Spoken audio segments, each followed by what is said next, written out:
I came here several times with my father when I was little, but stopped eating here as often after growing up. I hope the food here will be to your taste. Oh, don't worry! We haven't eaten at a hotel like this in a while. Paimon's getting excited already! In that case, I'll go order for us first. Please wait here a moment.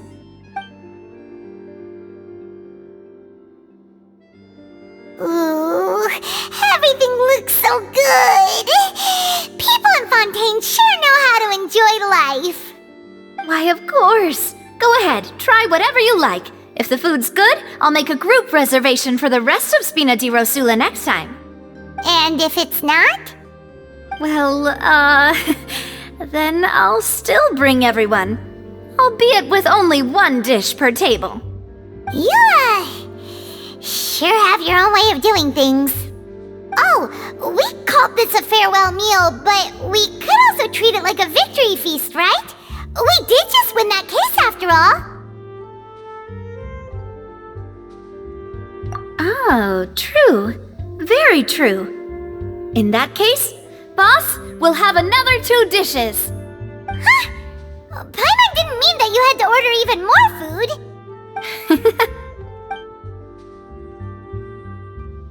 Speaking of cases, do you think that the mastermind behind the serial disappearances will get caught soon now that this has all happened? Well, we've certainly taken a big step forward, but I feel that's about it. We know that there's an organization that means to dissolve these young women, but we still don't know what they are really after.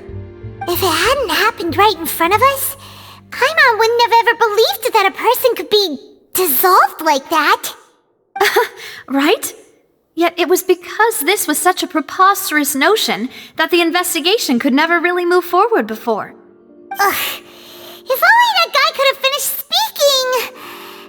We were so close to hearing who was behind it. In such investigations, even the smallest step can seem like a yawning chasm if the trail of clues is cut off.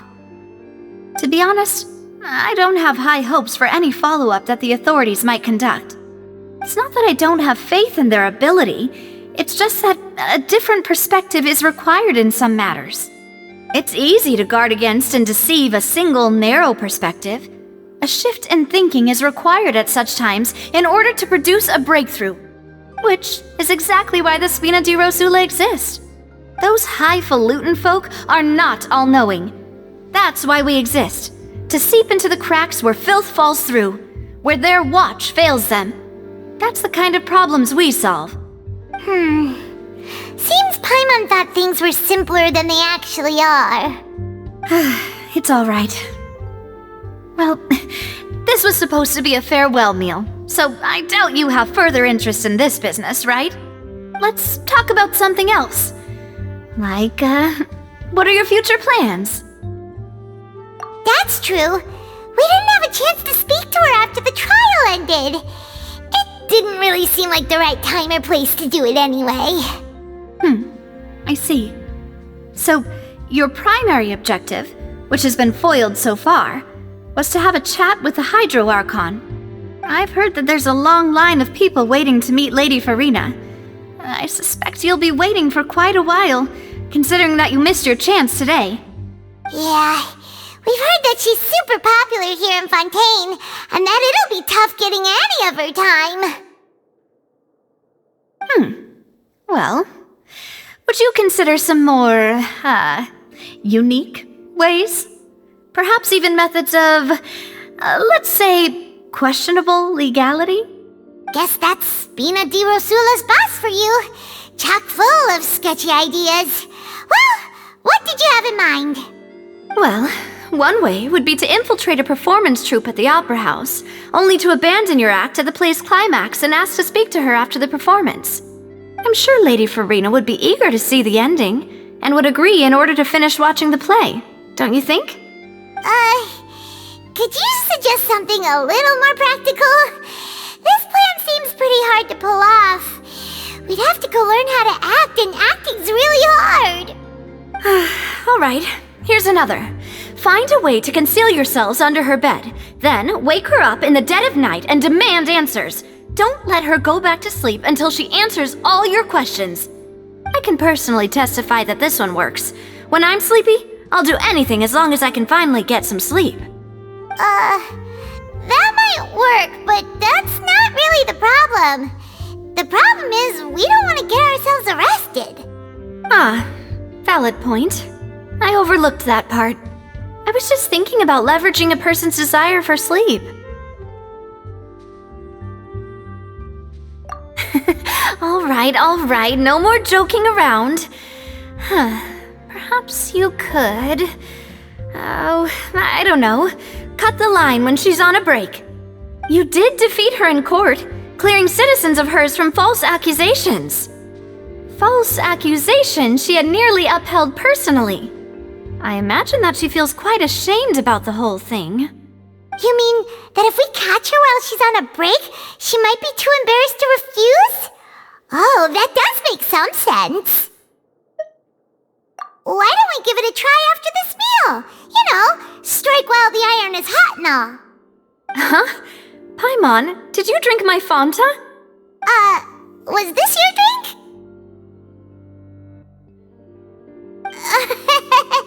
Sorry about that.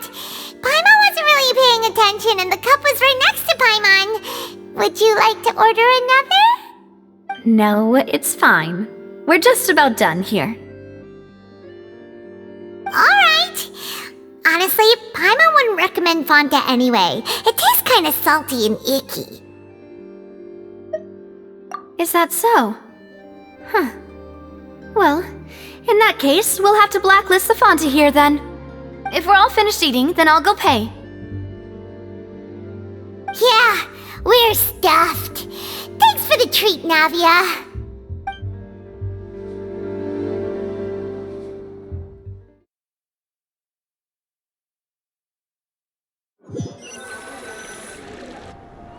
Oh, so full. Paimon can barely float anymore. Nah, that would be so... normal. You know, like you. Okay. As for expenses this month, we're left with... Hey, Navia! What are you doing over there? Oh, nothing. It was just a meal, you know? Nothing the Spina di Rosula can't cover.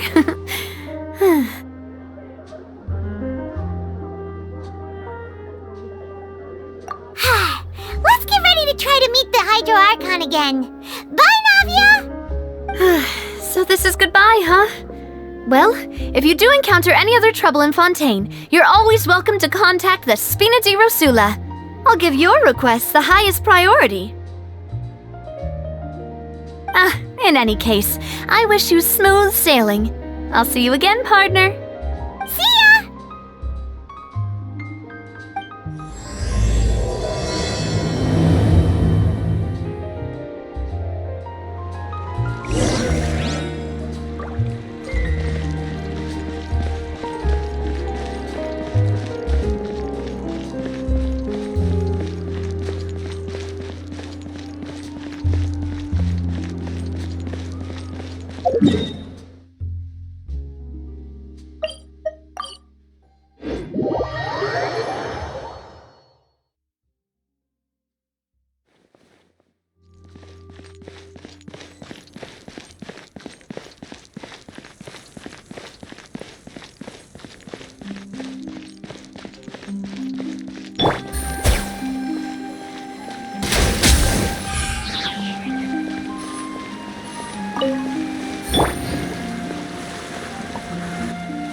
There aren't many people around anymore. Looks like that boat we took to Araneas might have been the last one. Vache. Looks like we're back here again. Huh? Traveler? Are you hearing voices again? Ugh. That's kinda spooky. Are you sure we don't want to come back in the morning? Vache? Vache. Hey, why are you still walking towards it? There might be something nasty in the water. Huh? Hang on. Paimon can kinda hear a voice. It's calling for Vache, right? Hey, Traveler? Stop walking! Come on, wake up!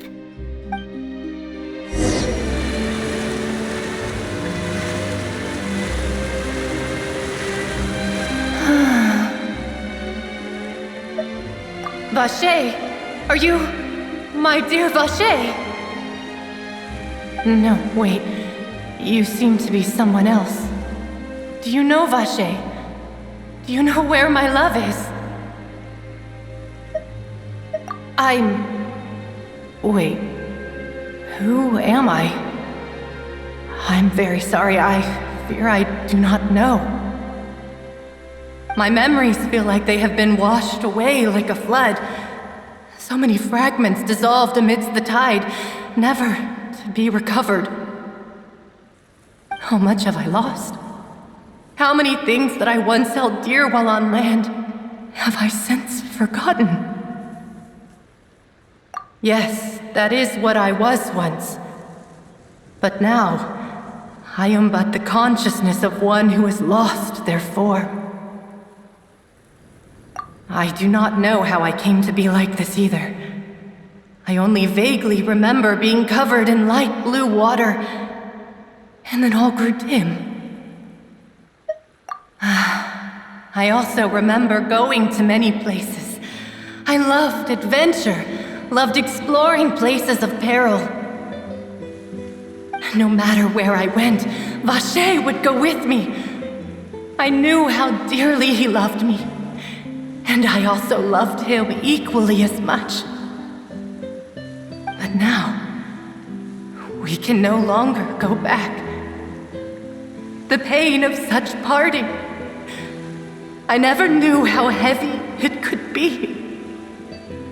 No, our reunion no longer has any meaning. There is no way for us to create any new memories. The thought of me gives him no succor, so let it lie forgotten beneath the waters. If you meet Vache, tell him not to look for me. Tell him to move on. That is the only thing I still remember. Perhaps that is so, as I was submerged in the waters, losing consciousness. I saw Vache above the surface. His eyes were filled with such sorrow, such longing. If only I could have comforted him, told him that I did not suffer. Indeed, I had felt a great warmth. Is that what you call it? Dissolving? If anything, I consider it a form of release. It was a state of neither fear nor frenzy, with only an endless peace, like the water's still surface. I could also liken it to being a thirsty person who drinks water for the first time, and only then sees how they have lived for so long in a world of endless want and anxiety. I think I hear your companion. It's time for you to go, I think. Farewell, then. I am glad that you were able to sense my presence. Remember, if you see Vache, tell him not to seek me out any longer.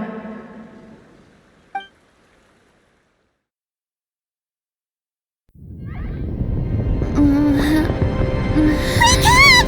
Come on, hurry! Navi is outnumbered!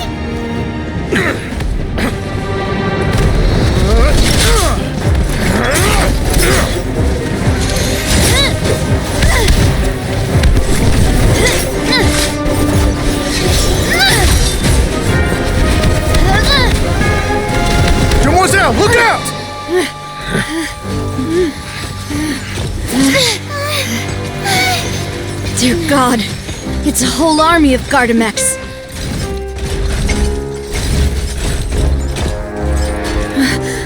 Chlorand?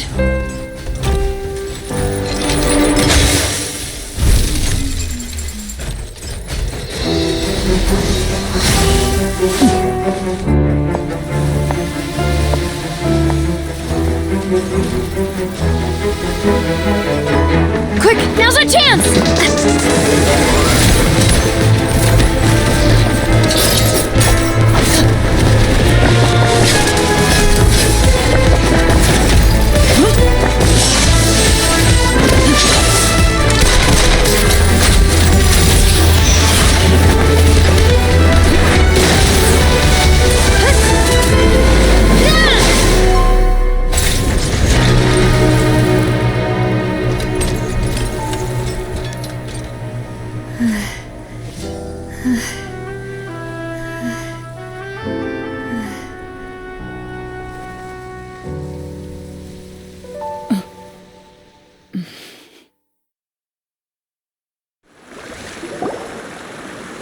I should thank you for lending us your sword there, Chlorand. But before I do so, could you explain how you managed to show up here? I followed you. It seemed to me that danger has followed you more closely as of late. I believe that following someone without their knowledge is actually called stalking, is it not? Mr. Callus's last wish was for me to ensure your safety, and I will not betray his trust. He would do the same, were he alive today. Do not speak of my father! Sorry, demoiselle. I was not strong enough. Thank you for your aid, Miss Chlorand, but do keep an eye out for your manner of speech. I believe we all wish to avoid unnecessary emotional harm. Sorry, I did not consider your feelings. Whatever. What else do you know? How did you come to the conclusion that I'd be in grave danger? I doubt I know much more than you, but I believe that the mastermind behind the serial disappearances is very powerful. Your performance tonight will almost certainly attract their attention. I'm sure they've known about me. To be honest, I'm shocked it's taken them this long to act against me. And what about these Gardamex? I thought only those associated with the Maison Gardiennage could control them. None of these mecha have serial numbers. I was sure to check a moment ago. They are not the ones used by the authorities to enforce the law. I can only conclude that some powerful or wealthy party must have obtained them via illegal means, deploying them as a private force of sorts. What? Your point being that they're out of Spina di Rosula's league, then? Yes. Be careful, and do not act rashly. I will continue investigating no matter what. We will bring the truth to light. That's my father's true last wish. Regardless, thank you for your help today, Chlorand. But if you get any ideas, tell me first. I don't much appreciate being followed. I do not think that they'll strike again anytime soon. So I shall stop following you. Good day, all.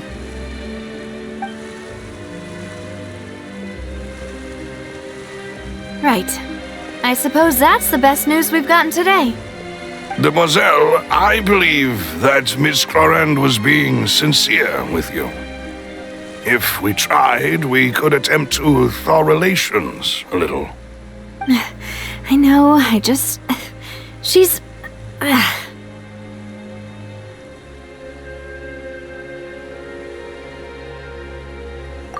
thank goodness! Paimon thought we were done for! Those Gardamex came out of nowhere while you were unconscious, and Nadia and her gang saved us!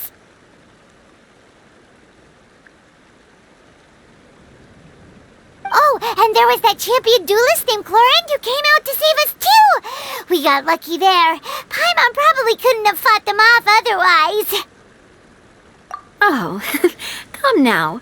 Forget all that polite talk. That wasn't really a farewell meal we had back there. Not for me, anyway. In truth, I hope that every meal we have together shall be a victory feast. As such, we're still partners. There's no need to thank me. It will take 50 years for me to match Demoiselle's magnanimity. If it were me, I would have joined the Spina di Rosula on account of her goodwill long ago. All right, you two. That's enough. Actually, Navia, how did you know that we were in danger? You sure did show up in the nick of time. Well, to be honest, you're the one who tipped us off, Paimon. Huh? Really? Paimon contributed somehow? Ooh, Paimon's even more amazing than she thought!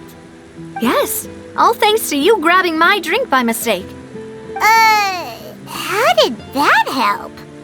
After we parted ways, I was on the way back to one of our bases when I suddenly thought of what you said. That the Fanta tasted kind of salty and icky. Fanta only comes in sweet flavors, so how could it have tasted salty? The color of the drink, if I recall, had also been a bit off. So the Fanta had been spiked with water from the primordial sea? Yes, so if you hadn't drunk that cup for me... Spina di Rosula is preparing the grandest of awards for you as we speak for saving the boss. Huh? Really? I sent people to Hotel de Boer to investigate, but whoever did this left no trace at all. That's when I figured out that you might be in danger and hurried here as quickly as I could. But why would they go after us too? All we did was defend Linny in court and help clear his name. Ugh, now we're caught up in this mess too, aren't we? Well, you did foil a plan that they were probably pretty proud of, and almost got their name in the process. Speaking of which, did anything strange happen when you drank the primordial seawater? Well, it can't be coincidence that the traveler fainted just now. She said that she heard that voice calling for Vache again. Oh, and this time Paimon heard it too, but it was real faint. Does this situation have to do with the primordial seawater then? Does that mean the primordial seawater raises someone's sensitivity to hydro when it's used on people who are not from Fontaine? That doesn't sound like too much of a bad thing, to be honest. New intel? While you were out cold? Well, let's hear it, shall we?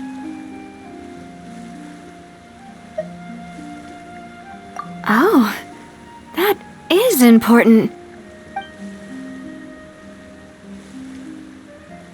Vache. That name doesn't ring a bell. I suppose he hasn't stepped forward as a witness in court lately. Since he saw that young woman dissolve, he was at least at the crime scene.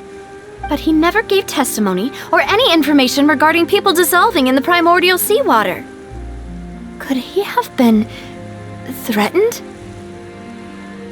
Yes, thank you. This is very important information indeed.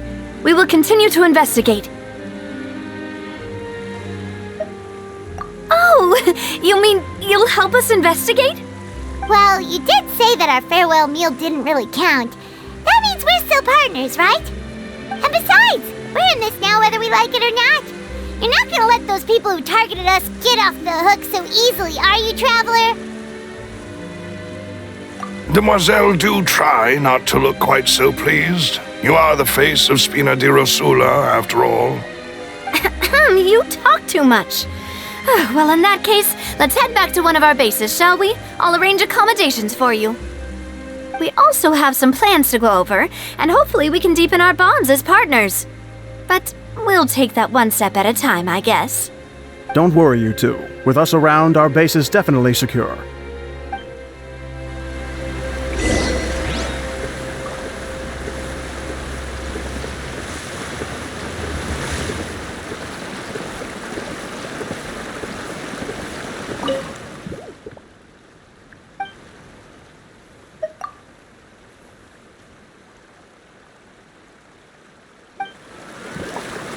Rain outlines your fate.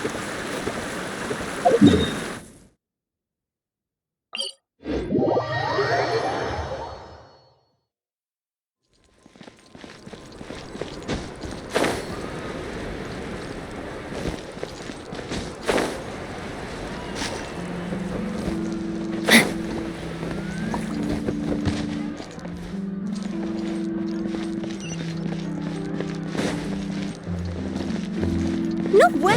I'm not guessing. I'll take a guess. You gotta find that balance between flavor and nutrition. Body and mind.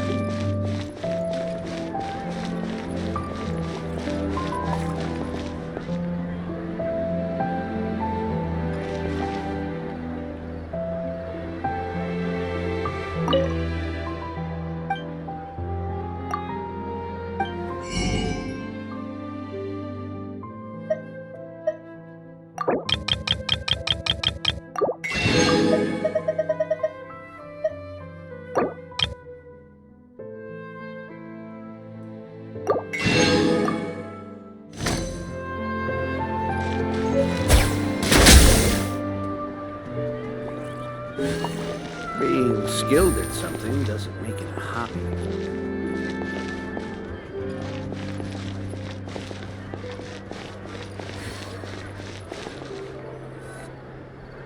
It's right up ahead, but let's make sure we weren't followed first. I've been keeping watch, Demoiselle. I haven't spotted anyone suspicious thus far. Very good. But let's not let our guard down for now. I shall find rooms for our respected guests. Thank you, Malus. Now, let's continue, traveler.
This is your base?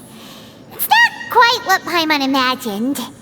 Your accommodations have been arranged. Under the present circumstances, I can confidently say it's the best we have.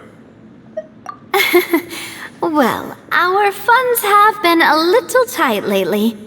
After all, we don't allow illegal or unethical profiteering. In fact, our funds often come from citizenry who support us. Seems like it's tough times for everyone. But if you have the support of the people, that does sound like it's worth it. To be honest, our financial situation was a lot better back when my father was in charge a few years ago. I'm afraid I'm not quite his equal. Your father... he was the previous boss of Spina di Rosula, right? How did he...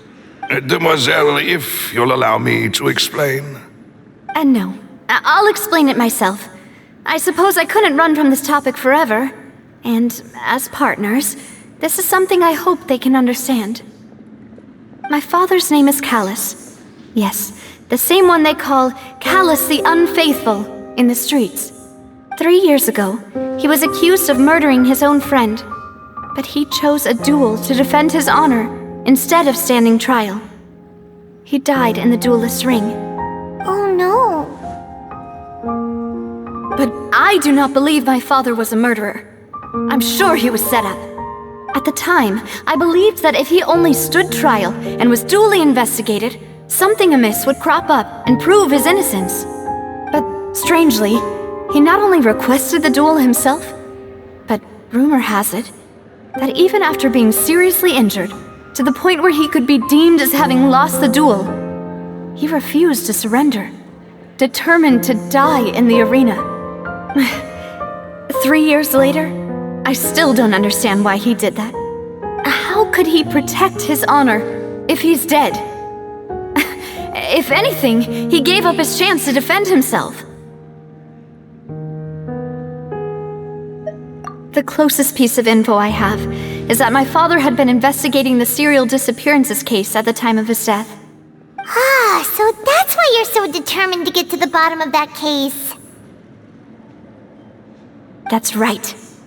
I've also tried to investigate the murder my father was implicated in, but I haven't found a single new clue in my countless reviews of the investigation records. However, I believe that if the murder case is related to those behind the disappearances, they must know something. I must know what really happened. Was my father coerced? Framed? Even if he really did kill his friend, I must get to the truth.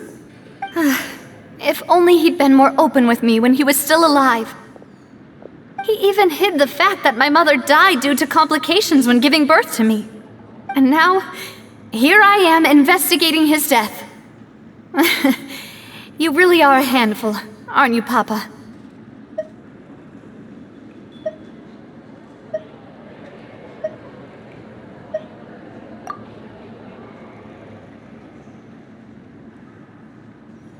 Demoiselle, please, if there is anything I can do, anything at all. I also will never believe that Master Callus murdered anyone. There are none whom I respect more than the two of you, Demoiselle. Master Callus did so much good in life, yet all it took was one murder case for him to be dubbed Callus the Unfaithful. Even our supporters decreased greatly due to that incident, hence our strained finances at present. Wait, if Callus was such a good man, wouldn't people at least be a little suspicious when he was accused? No. Perhaps people just revel in that kind of drama. It's not something exclusive to people from Fontaine, really. Everyone's like that. People love watching the evil turn over a new leaf, but they also enjoy watching good people fall into an abyss from one slip-up just as much. But how could... never mind. If Callus was really falsely accused, we have to find the truth. He didn't deserve to have that happen to him. There is one other thing. Master Callus's opponent in the duel was Miss Clorand. Oh, her? Well, then, isn't that as good as saying that she was the one who killed him? Yeah, that's not the sort of thing that you can just let go and move on from.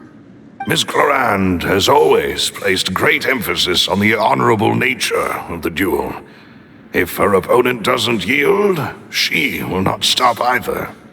She knew Master Callus beforehand and greatly respected him, but seeing how he was resolute in the arena, there was only ever one choice she could have made. It's not that I don't understand her at all, but I just can't deal with this yet. Don't worry, Navia. Paimon knows how you feel. You don't have to force yourself to do that. Afterward, Miss Clorand told us that at the start of the duel, Master Callus requested that she ensure Demoiselle Navia's safety. Yes, that is our understanding as well. Oh, Papa. What madness drove you to ask the person who killed you to take care of me? Alright, anyway, that's the information I wanted to share with you. Even if it did sound like I was just complaining towards the end. Thanks. You two should go and rest. This was quite a day after all. Yeah, Paimon's beat. Please, relax and get some sleep. We will ensure you rest soundly.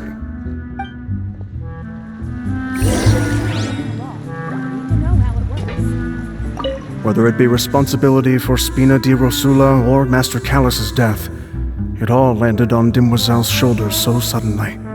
This won't do. I must become stronger.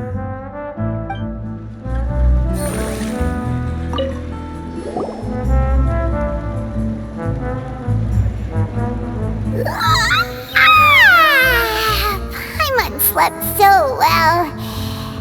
This place feels almost too safe. Huh? Navia? Where did the other two go? I sent them back to Poisson. It's Spina di Rosula's place of origin, and where we have our headquarters. There's not much for them to do here at the moment. Paimon gets the feeling that you're just trying to get them off your back. But never mind that. When did you get back? Were you waiting here the whole time? No, I just returned after going out for a while. I did some investigating yesterday regarding the name Vacher. Wait, so you didn't sleep at all? How could I after having such critical new evidence appear? Guess Paimon wasn't speaking for everyone just now, huh? Unfortunately, this name seems to have been wiped from existence. It doesn't seem to have a match anywhere. I suspect that those behind this have already taken steps to hinder an investigation from this angle. But that does prove that this Vacher person is a key witness in the incident. Does that mean we're too late, though? No. There is one ray of hope. One place in Fontaine that they would find almost impossible to threaten, no matter how much they wanted to. And that is the archives kept by Chief Justice Neuvillette, a place where detailed files on all the cases in recent years are kept. If the Oceanette you met is one of the young women who went missing recently, we should be able to find some related information there. So Neuvillette maintains an archive of case files? Whew, guess that's the hard-working Chief Justice for you. In that case, let's go talk to him, shall we? Aren't you coming along, Navia? Did you get tired? No, it's nothing. Let's go see the Honorable Chief Justice.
Rise! Crumble! The wind knows me.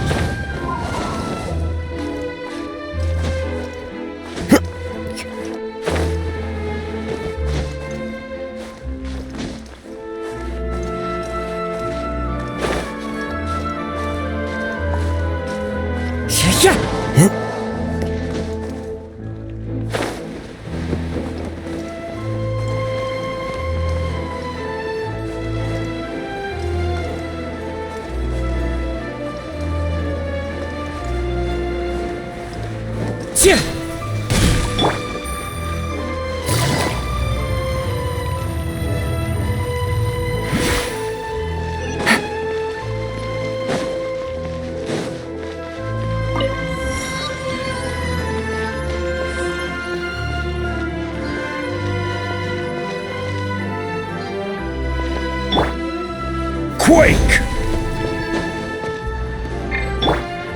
Into the wind!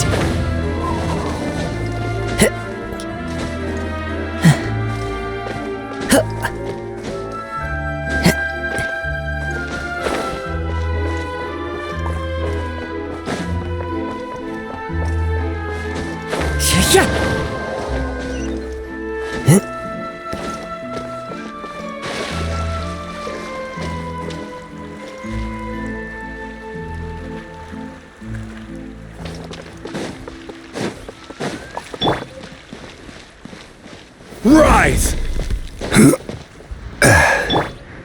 The wind knows me.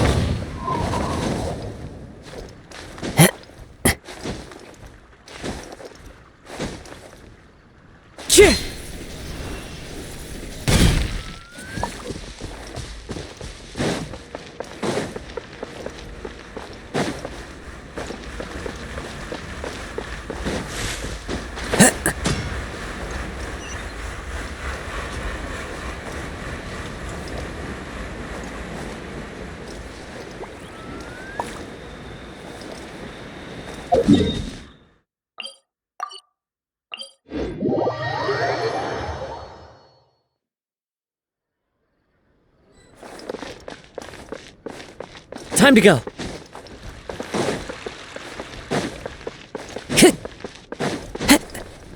Take it easy.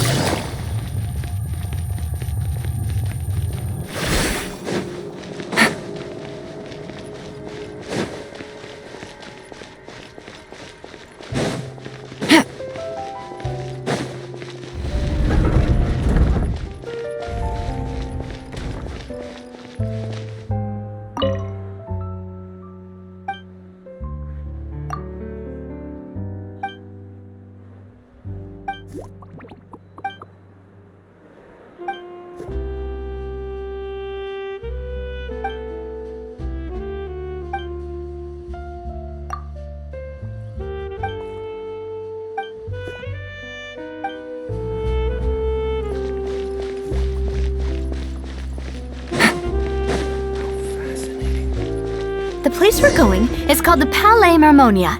The office of the Chief Justice is on the 4th floor. Feel free to check the omnibus map and schedule for No, my sword!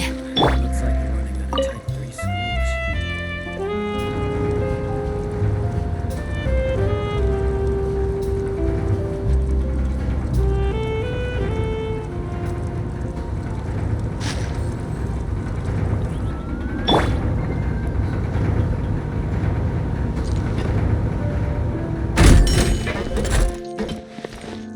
The Palais is right up ahead. Come on.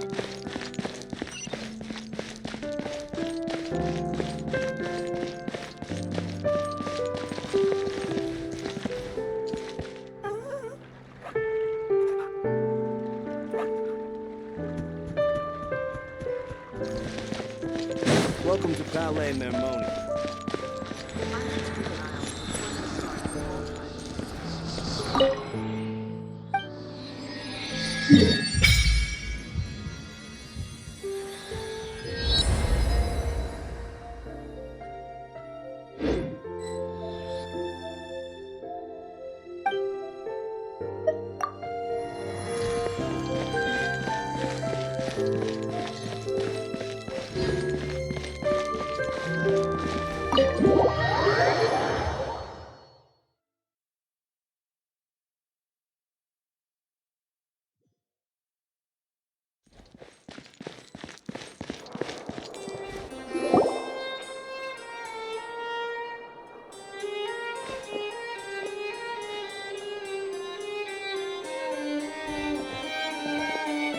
Halt! Please state your business here. The Chief Justice is presently occupied with official matters. Huh. This place does look pretty heavily guarded. Guess that proves that Nervalet's files are really secure. Hey, don't you recognize us? Huh? Who are you? Just to be clear, I don't care who you are or who you might be related to. Our rules make no exceptions. See? They've got great discipline, too. Yep, yep. can tell. If you're here just to crack jokes, I can point you towards the exit. Unlike some, we're busy, so please leave if you don't have a reason to be here. No. What I meant to say is, shouldn't you remember us from a few days ago? We were at the trial of the great magician Linny. Oh, yes, I remember. I read about it in the Steambird. You must be Linny's attorneys. It's all coming back to me now. We're here today to report and archive some information on a follow-up case. Huh, is that even a thing? Of course. Don't worry, we're here on official business. You can trust us. All right then, I'll let you through. The Chief Justice is just inside. Thanks so much.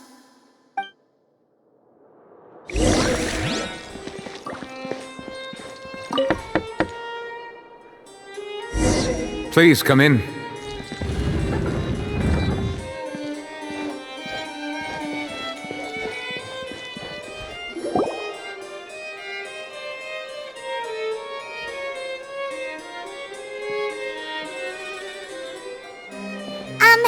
Sorry to barge in, Monsieur Nervalet. We only lied to get in because we didn't know any other way. It's all right. Please let me know how I may be of assistance to you. So you're not mad at us? We're looking for a man called Vacher. He may have been an eyewitness in the serial disappearances case. If we can find him, we may be able to unearth some key information on the case. Ah, I see.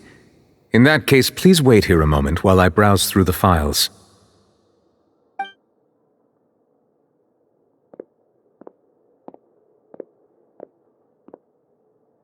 Who knew that Nervalet would be so easy to talk to?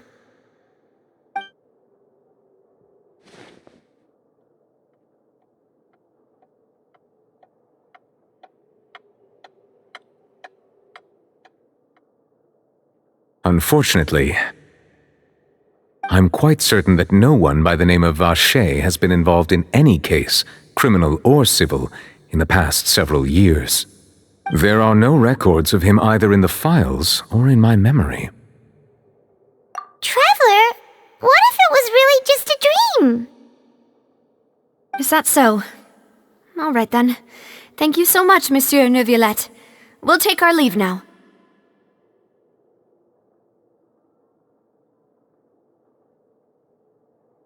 Ahem.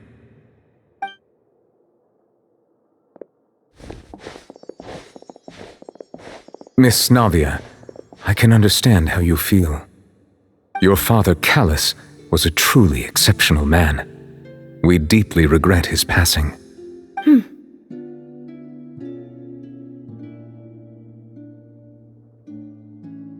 And what are you trying to say, Monsieur Neuvillette?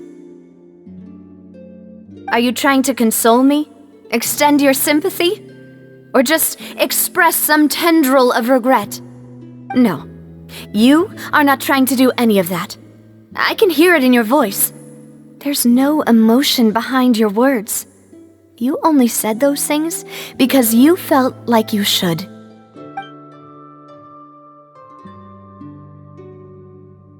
It's just like last time. After my father took his place in the duelist ring, I pushed through the guards to talk to you as a last resort.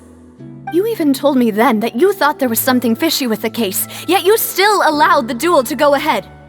In your eyes, the value of a human life is nothing compared to those cold laws you hold so dear. If you truly regret my father's death, then why didn't you call a stop to the duel? Why didn't you give me the power to stop him from throwing his life away? Why did you just let him die, despised and hated by all?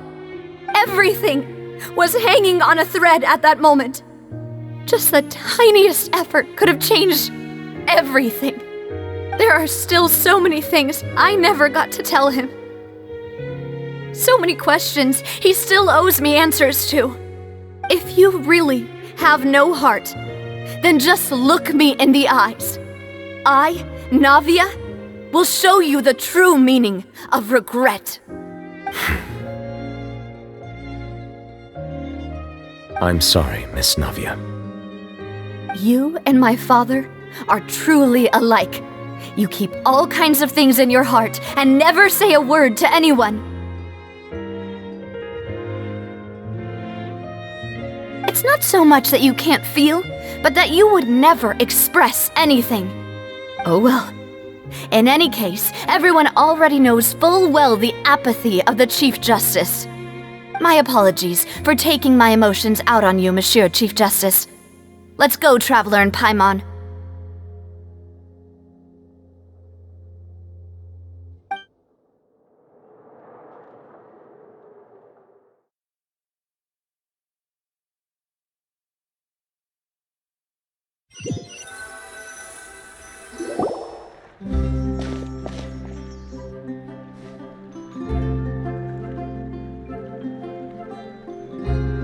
Navia, are you okay? I'm fine. Rain. It's raining. You're right. Wasn't it still sunny when we went into the building? And there shouldn't be any active trials today. How strange. Now that I think of it, on the day my father was convicted of murder, it was also raining. What is it? Did you think of something?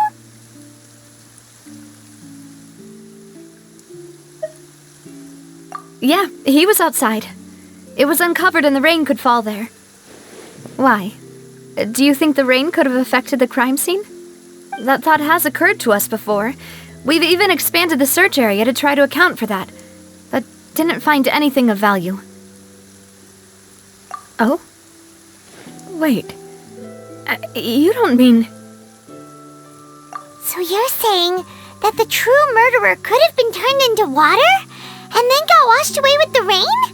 Yeah, and if that's what had happened, then no one would have believed your dad, even if he explained what he saw to the authorities. I really think I found a true genius for a partner.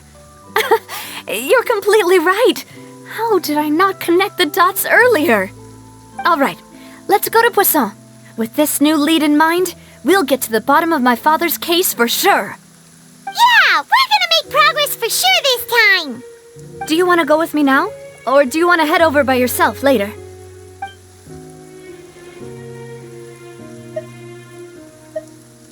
Great. Let's go then.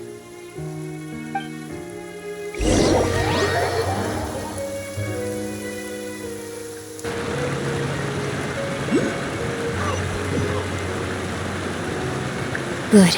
The rain has stopped. Any longer, my books would have gotten wet.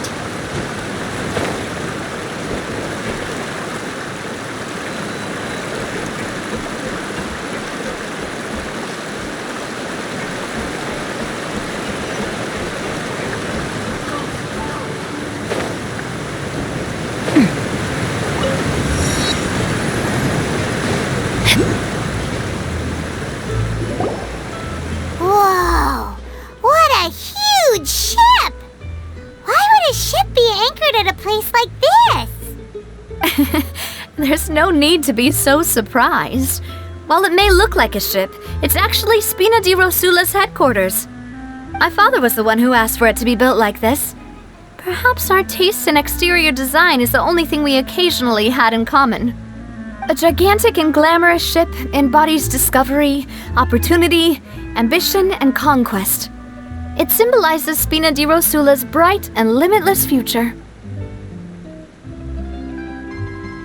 And Paimon thought you were bluffing when you said Spina di Rosula had a glorious past.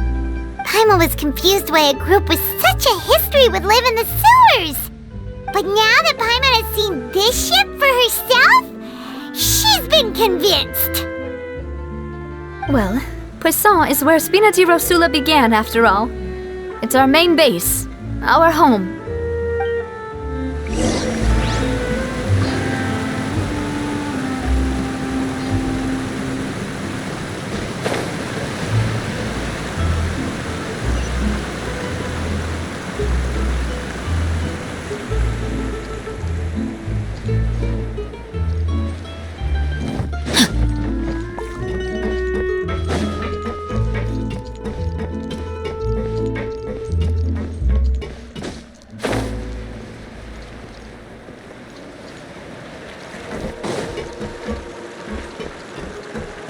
to act.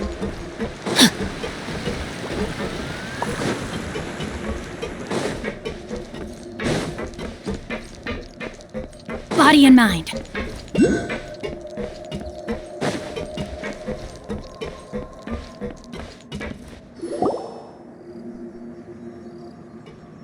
Melus, we're back! Apologies for the wait, demoiselle, and our most important partners. You said before that you still had some business at the court. What brings you back to Poisson so quickly? About that. It's because my partner here reminded me of something really important. You see, what if my father's case had something to do with water from the primordial sea? You still remember, right, Melus? On that night, it was raining? Yes, the case was quite similar to that of Mr. Linney's. Both were what you'd call impossible murders.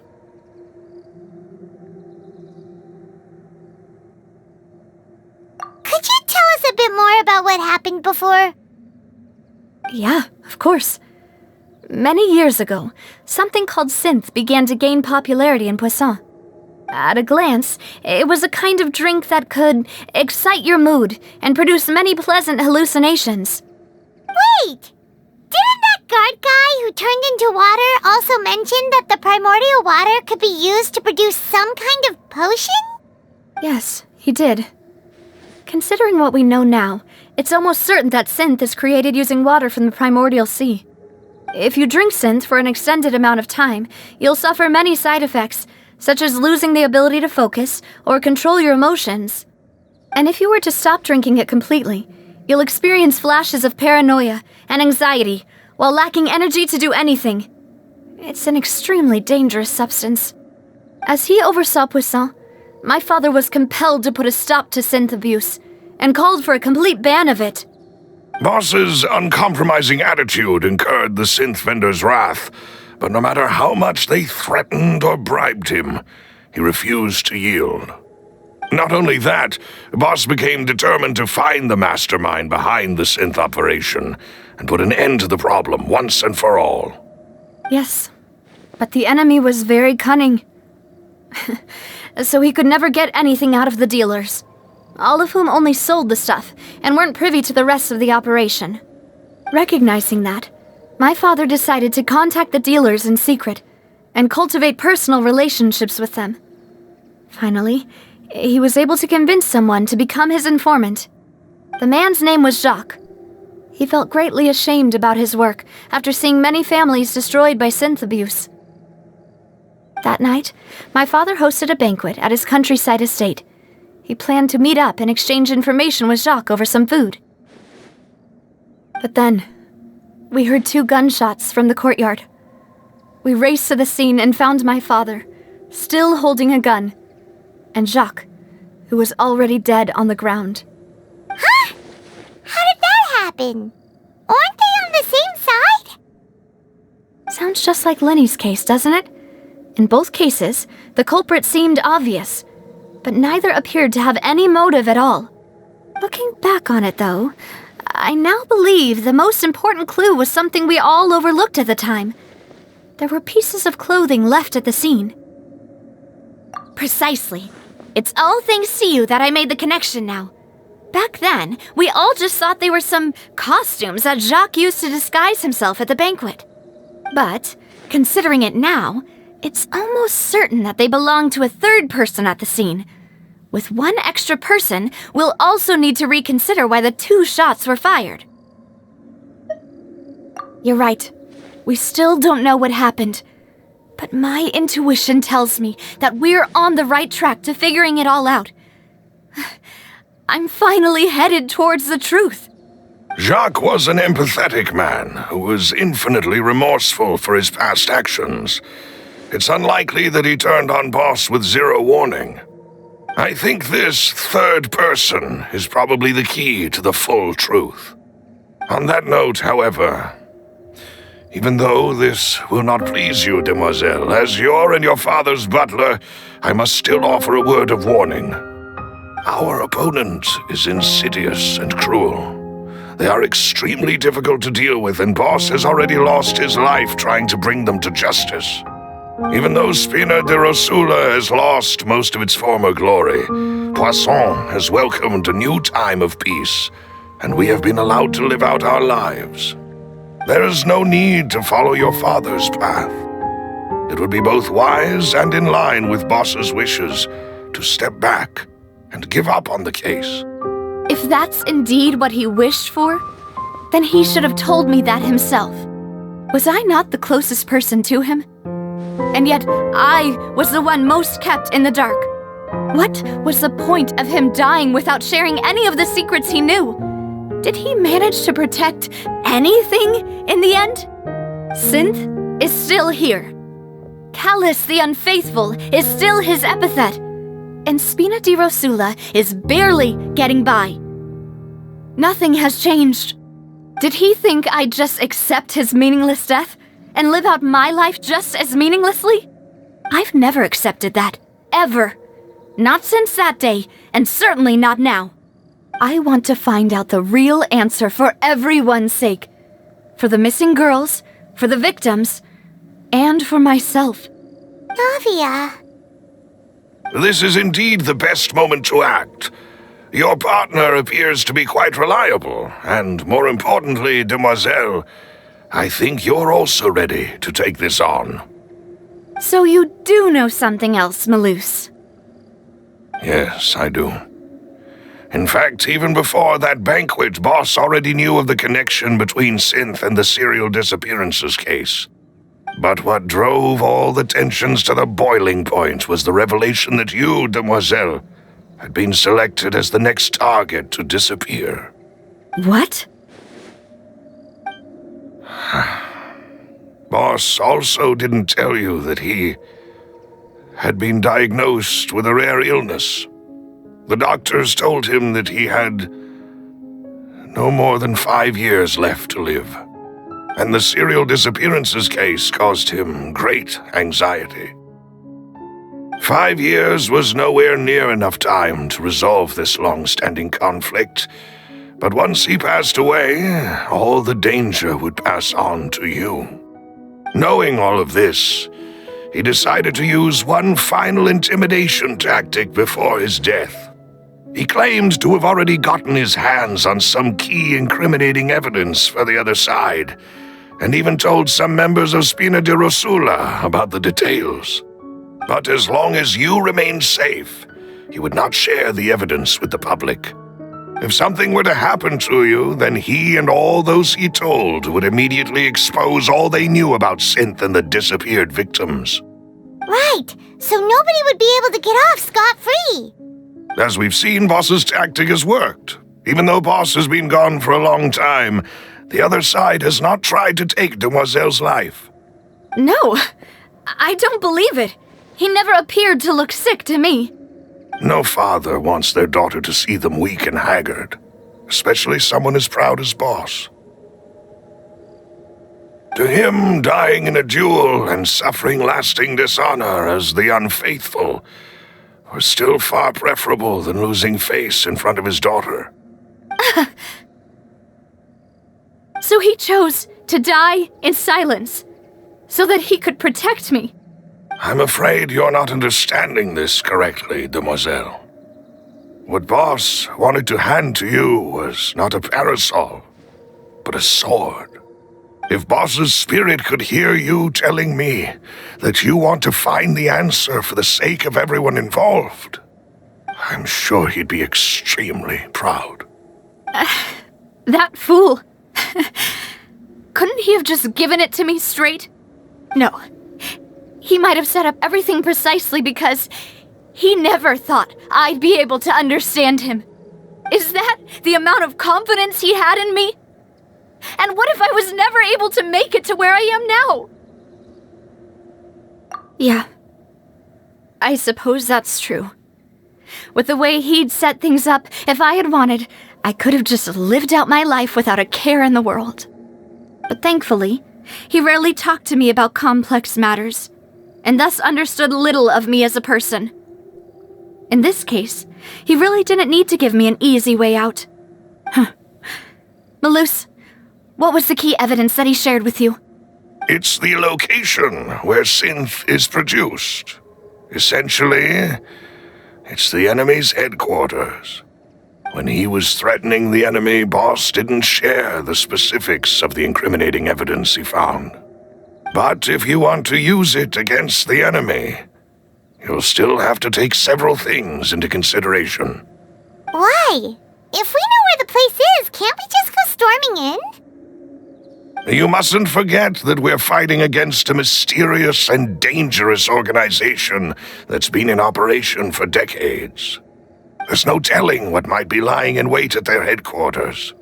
We also have no idea what kind of evidence we may be able to find inside, nor what people we may be able to capture. But a single visit to their headquarters would be tantamount to a formal declaration of war. The worst case would be that we leave empty-handed, but also open ourselves up to full retaliation. Then, in that case, why not work with the Fontaine authorities? Well, you saw one of them dissolve during Mr. Linney's case. We have no idea just how thoroughly they may have been infiltrated. Huh. That's true. Seems my father really had no choice. But things are different now. It should be a lot easier to prove the other side's guilt, now that we've connected Synth with the disappearances case. You sound like you've put a lot of thought into this, Malus. I am the butler, after all. I live but to serve the boss and Demoiselle's will. I've always been willing to take on any kind of risk for your sake. But considering my relative lack of ability, I've spent my time keeping secrets, performing basic investigations, and waiting for the right time to come. Thank you for all of that, Malus. Have you discovered anything new in the past few years? Let me think.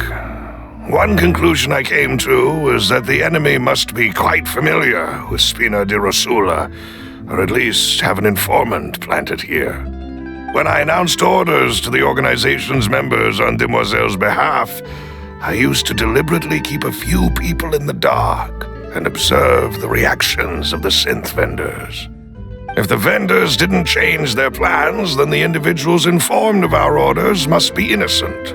If the vendors packed up and fled, however, then someone must have given them the news. After several rounds of testing and investigative tracing, I've narrowed the suspect list down to 3 people. The first is Florent, Spina di Rosula's senior advisor. Huh? Florent? Yes, surprising, isn't it? He was one of the people Boss trusted the most, which also means that he was someone who understood Boss really well. Thanks to his position within Boss's innermost circle, he always knew our upcoming plans and could thus avoid capture this whole time. There's someone else like him too. Marcel, the head of Confrérie of Cabrières. Uncle Marcel. It's a guild in Poisson. Boss helped it to grow to its current size and prominence. In the beginning, they were only reselling some daily goods, but now they're one of the richest guilds around with a lot of business connections in the city. So, they're like a sister organization of Spina di Rosula? Yes, you can say that. When we were fighting against the synth dealers, they provided us with plenty of support. It's a bit difficult to imagine someone using their own money to hunt down themselves. The final suspect is Thierry, the man responsible for coordinating information between Spina di Rosula and the guards. Although the guards mostly leave us to our own devices, there are still many activities we have to report to the local authorities. Since Thierry is always in the know about our current activities, he could theoretically always plan one step ahead. I see. These are all people who I communicate with quite regularly. To think that the enemy we've been fighting against has been right next to me all along, among those I trust the most. It's almost too hard to believe. If you want to investigate them, please take every precaution to not alert the quarry. Judging from our experience, the enemy is extremely cautious. Of course. And thank you, Malus. You've provided us with a lot of great information. You're too kind, my lady. I'm just doing my duty. And before I forget, proving Boss's innocence would also mean clearing him of blame in Jacques' death.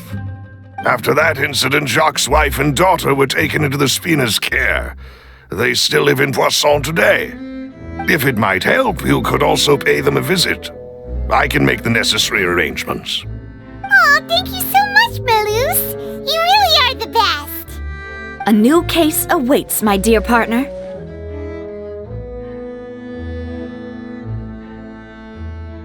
I hope we can work together to uncover the truth and end this case once and for all.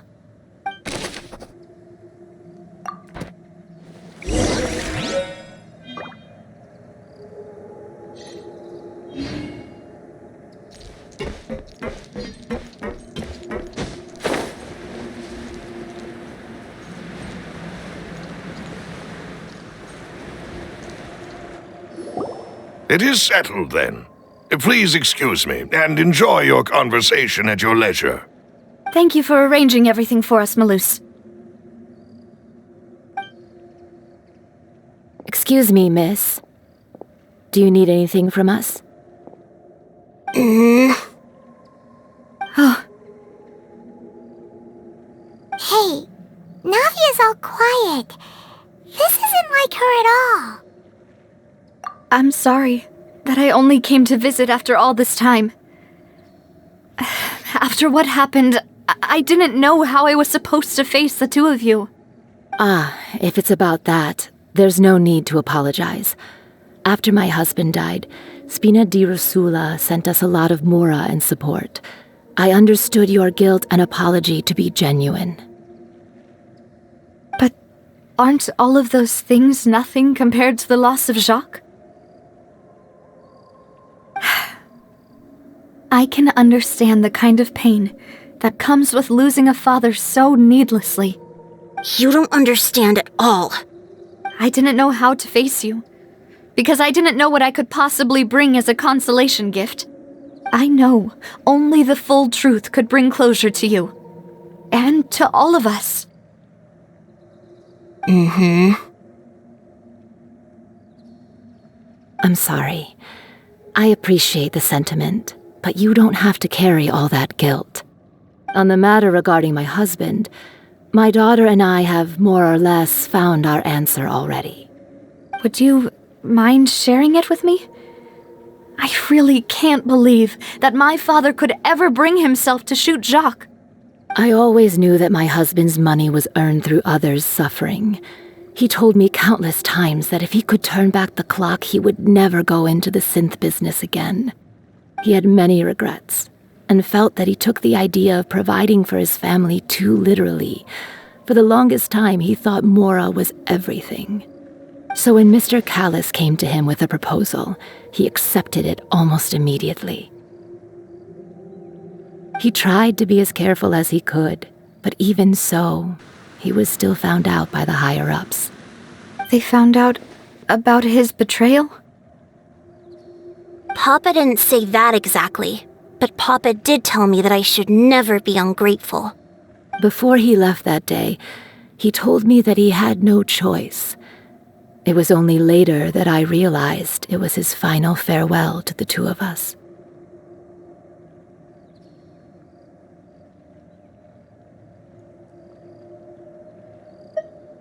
I don't know that for sure, but you could say that's the conclusion I eventually came to. Which is why I'm the one who should feel guilty. Callis had always taken great care of us, both when he was still alive and after he passed away. Even if he fired the shot that killed my husband, it was likely in self-defense. It is impossible for me to hate him for what he had done. But Mama, why is Papa still the bad guy if he did the right thing? Papa always wanted to be a good man, so why did he have to do a bad thing in the end? Well, things aren't always as they seem. you still feel like your papa was a good man, right? Yeah, Papa was a really good man. The best in the whole world. Then you should hold on to that. If a good man had to do a bad thing, then he must have had his reasons, regardless of whether he left you a parasol or a sword.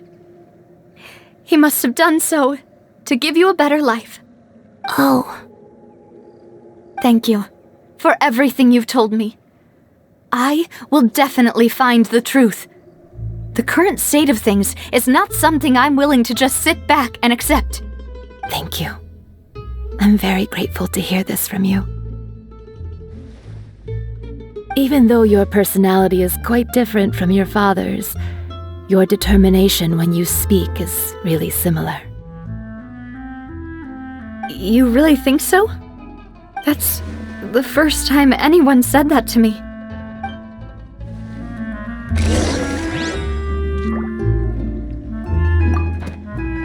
I'll leave my husband's case to you.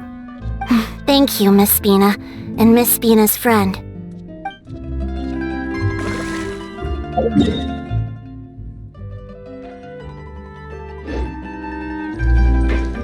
Are you okay, Navia? I'm fine. Don't worry. Let's investigate the 3 suspects next. Florent should be nearby, and we should be able to find Thierry and Uncle Marcel in the city. I'll get myself together on the way, so please don't worry.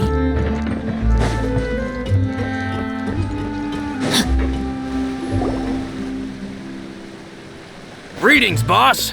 How may I be of assistance today? I'm sure you've heard about what happened at the Opera House. Someone got turned into water right in front of us. Yeah, I've heard. With something that dramatic, I'm sure journalists will milk it for all it's worth. And it'll be all the talk for the next several weeks. It also reminded me, on the day that the incident happened with my father, it was raining outside, and we found some clothes left at the scene.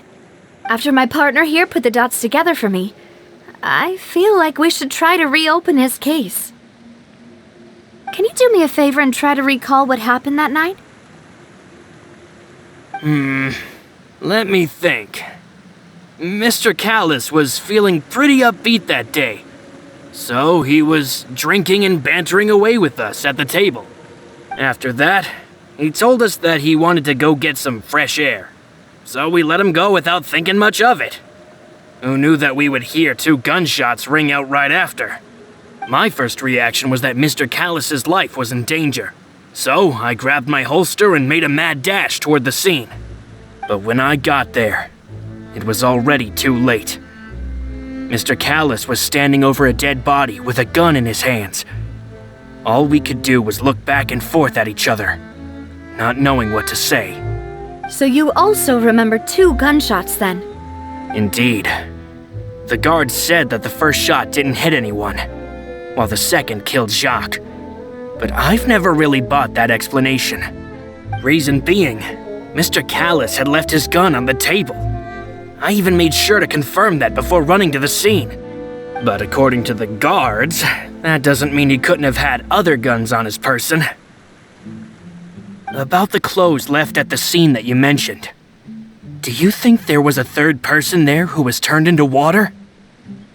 At least from our perspective, my father had no reason to kill, so he would also have no reason to bring an extra gun with him. The gun he was holding probably belonged to Jacques, or a 3rd person on the scene. Yeah, that makes a lot of sense. So you're saying Mr. Callis ended up with the gun because he seized it from one of the other guys? But hold on. If that's what had happened, then why didn't he share the truth with any of us?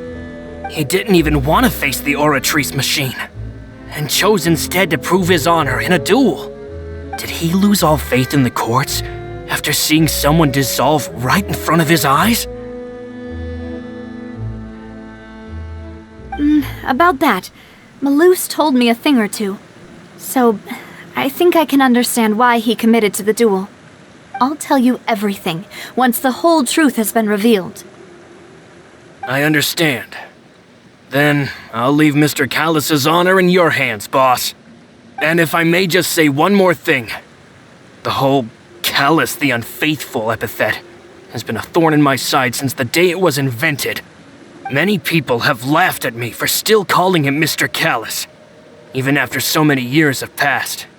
But it was Mr. Callus's trust that allowed me to rise through the ranks of Spina di Rosula and live the life I lead today. No matter what others might say, he'll always be the man I respect the most. And he'll always be my boss. Don't worry. I will definitely find the truth. You and all our other comrades at the Spina deserve to know the truth as well.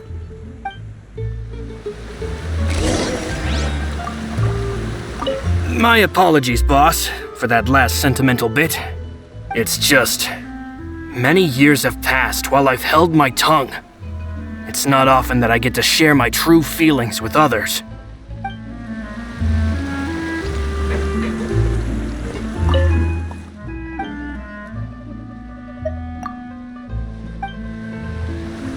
Intel is just like Future.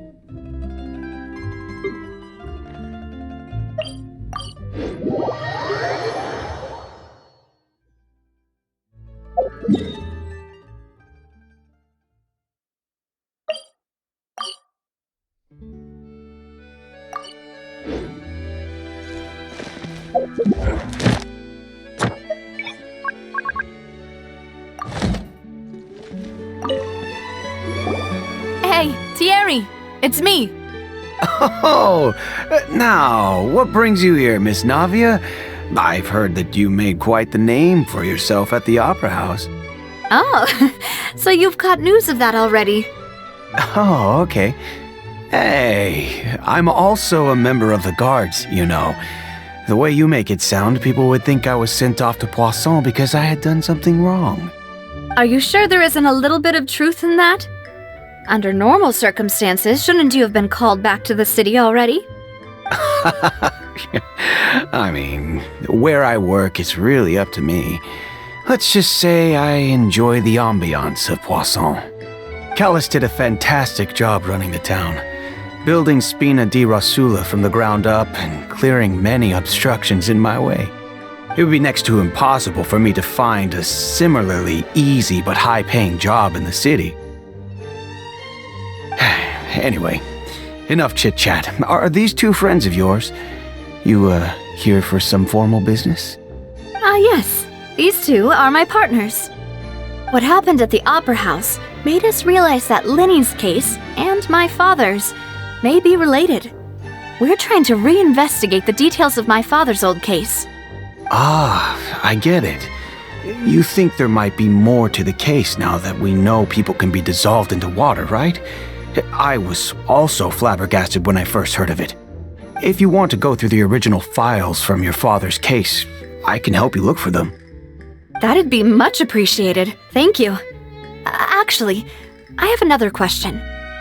Do you have the authority to dispatch Gardamex? Of course. Without them, I couldn't possibly handle Poisson on my own. Why do you ask?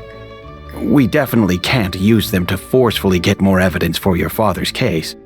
Well, you see, just recently, we were attacked by a horde of unnumbered Gardamex in the city. So, if you hypothetically wanted to do something against me, all you would need to do is get rid of the mecha serial numbers and send them after me. Then you think too highly of my abilities. Dispatching mecha is very different from controlling them. If I had to make an analogy, when you order a dish, the chef will make it for you. You can ask the chef to cook, but not to massage your shoulders or carry your baggage. If you try to make unreasonable demands, the chef would just think you're out of your mind and ignore you completely. The same goes for me and my Gardamex. Removing a serial number is also not as easy as you might think. There are a lot of complex steps to it, and it's almost impossible to keep it a secret. So I can promise you, those mecha were definitely private units. They're certainly not cheap, so whoever their owner is must be super rich, powerful, or both. Now that you mention it, though, being in the synth business would definitely be profitable enough to afford this. Oh, then you're officially in the clear, Thierry. Oh, well, thank you for the vote of confidence, Navia. Jokes aside, I'd like to wish you all the best with your investigation. I'll be staying in the city for a little while, so just come find me if you need any support from the guards.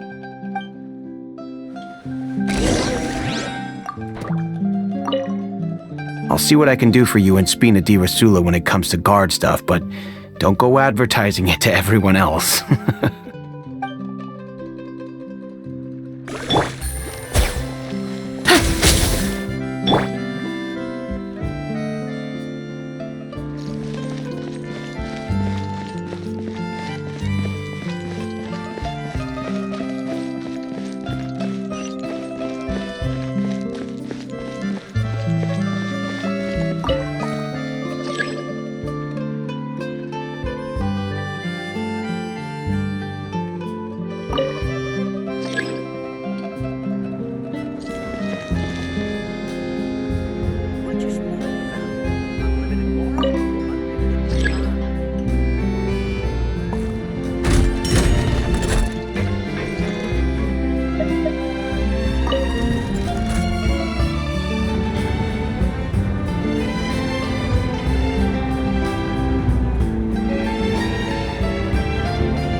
Hello. How may I help you?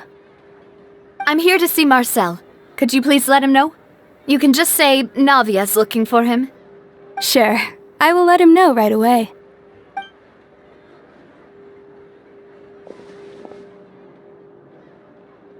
Ah, Navia, hello. Sorry to keep you waiting.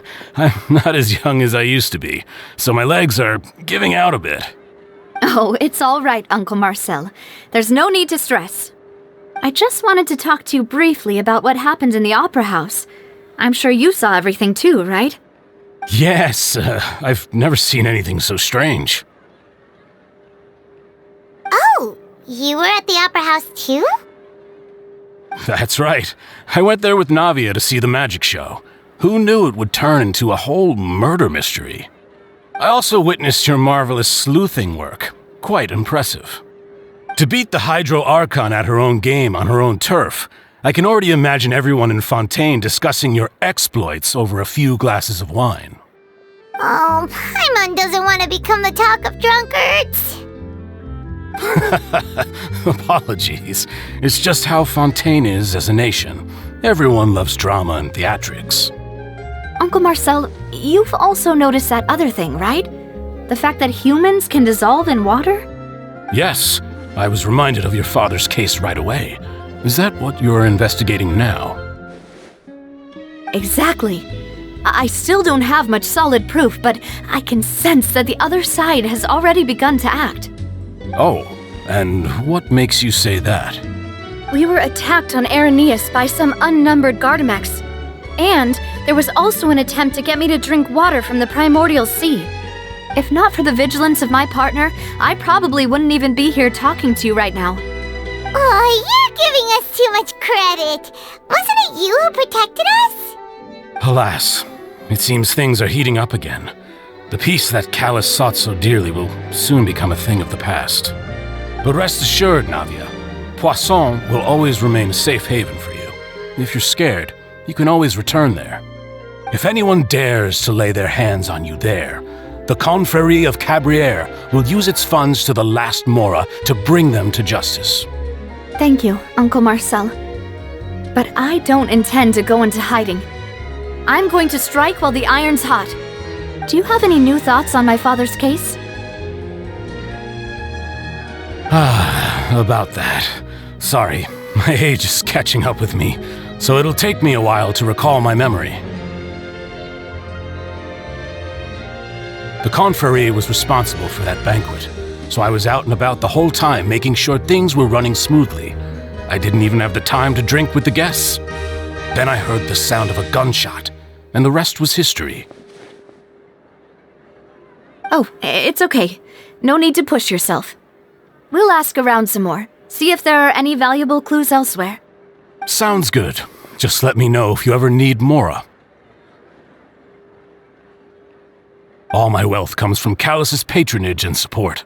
I'll spend however much it takes to clear his name.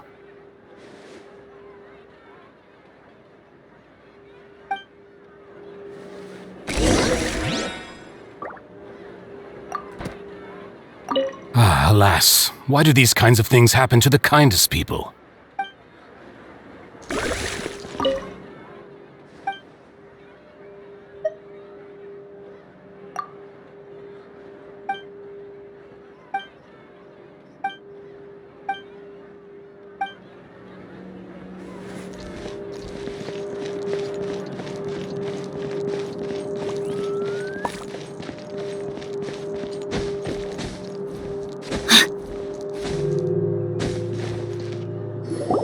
We've talked to all three suspects, purely based on their conversations with me.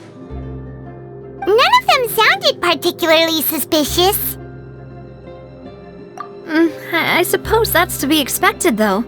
If a single conversation's all that's needed to find them out, then my father wouldn't have needed to investigate the case for so many years. Anyway, even though we didn't make a breakthrough, let's still compile what we were able to find. But where should we start? You're right! Flora mentioned that Callus probably only ended up with the gun because of circumstance. That makes sense. According to Jacques' family members, he already told them that he had been discovered, and that he had no choice before he left home that day. If I had to guess, he probably received an order from the synth boss to kill my father. Had he refused, he and his family's lives would have been forfeit. So, Jacques fired the first shot? Oh? And why is that?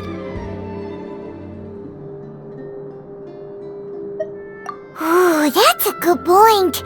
Jacques probably already knew that he was just being used as a tool for murder. And once he had completed his mission, he'd be of no more use to his boss. So, what would make more sense from his perspective would be to turn his back on the Order and seek protection from my father. Makes sense. But without evidence, that's still just a theory. Besides Jacques, the attack from the Gardamex has been bothering me quite a bit as well.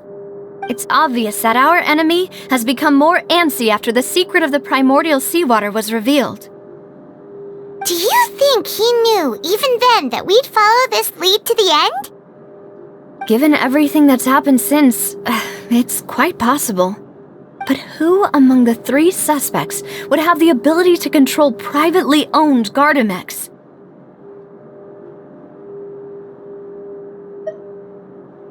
Thierry, you say?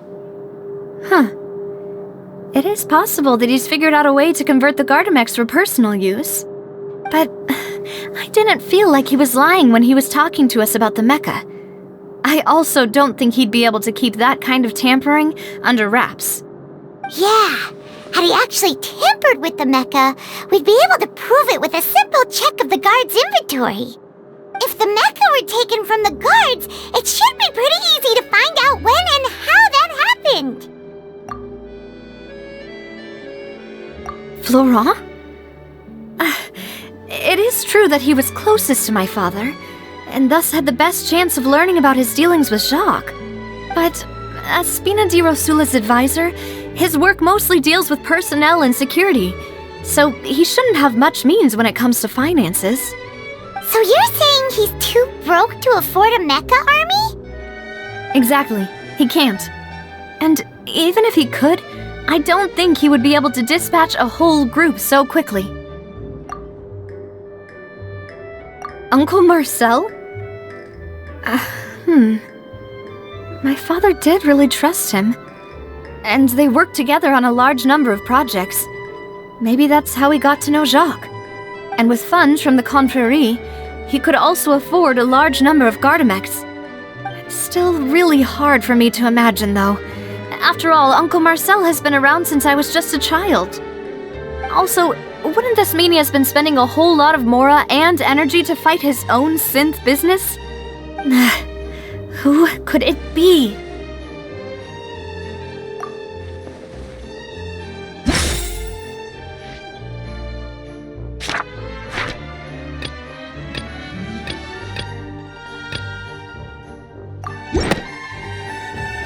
You know, if you think everything through, Uncle Marcel is indeed the most suspicious of them all. Could we be missing other suspects? Malus didn't know about the people turning into water thing when he narrowed it down to these three, did he? Malus has always been very reliable, and his judgment of others' trustworthiness has been fair and well considered. When he laid out his case for the three, the rationale he gave me made a lot of sense as well. The suspect is knowledgeable about the Spina's internal affairs, has the means to dispatch Mecha to assassinate us, and possesses significant intellect and foresight. Even if I don't want to believe it, I'm starting to see how things could all tie back to Uncle Marcel.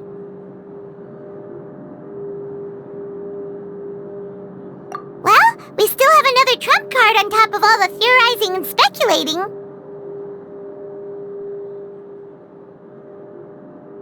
Yes, Malus did say that charging straight in there would be extremely risky, but we don't have any other options right now. We need far more solid proof before we can hope to go charging in on our enemy. Navia, here you are. Oh, I've been looking for you. Huh? Aren't you the guy from the guards? Did something happen? Yeah. News came from Irenaeus just after you left. We've got another trial on our hands. Wasn't that place built specifically for holding trials? What's so newsworthy about this one? I know. But they said the person they're putting on trial is a Fatui harbinger called Tartaglia. What? Is that someone you know? Yeah, we know him. Maybe even a little too well. Well, he's been accused of being the true culprit behind the serial disappearances case. It's absurd, don't you think? Wait, how? None of our investigations have had anything to do with him. That's what I thought was strange about it, so I came to tell you the news right away. If the charge against him stands, then it'll be next to impossible to get the guards to support any of our planned investigations. Right, because they'll think they've already found the culprit. Yeah, and it'll be a lot harder then to clear Mr. Callus's name. I understand. Well, partner, what do you think we should do? We still haven't found any conclusive evidence. Huh? Split up? What do you mean? Just as expected of my partner. Since this is a trial about the serial disappearances case, the culprit's attention will be focused on Irenaeus, leaving his home base wide open. You're right. This is our best opportunity. All right then, let's do this. I'll stall them at the Opera House and charge Marcel as the true culprit. I won't have any chance of making that charge stick, though, unless we find more evidence. It'll be up to you to make it back in time and hand the decisive evidence to me. We'll help you, just like you helped us in Linny's trial. Demoiselle, please allow us to accompany you. I'm ready. Ah, Malus, Silver. When did you two get here? We heard that you'll be leaving Poisson and figured that you might require our assistance. It's our hope that your confidence will be bolstered with the two of us by your side. Thank you so much. Then, let's make haste for Arrhenius. Paimon, Traveler, I'll see you at the Opera House. See you then!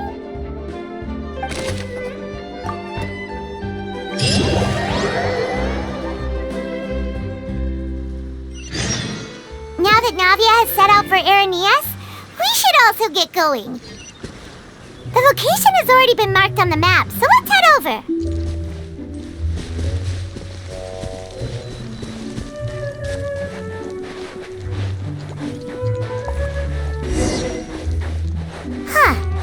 According to Malusa's info, the synth production base is underwater.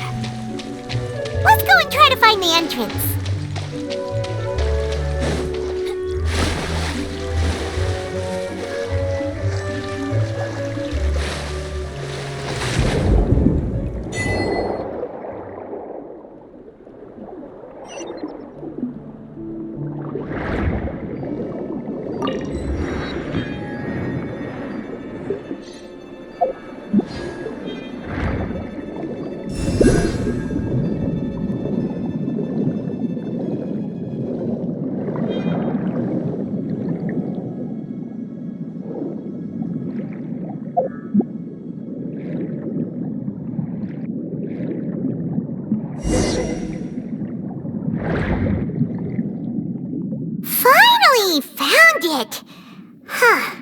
So this is the entrance that leads to the synth production base.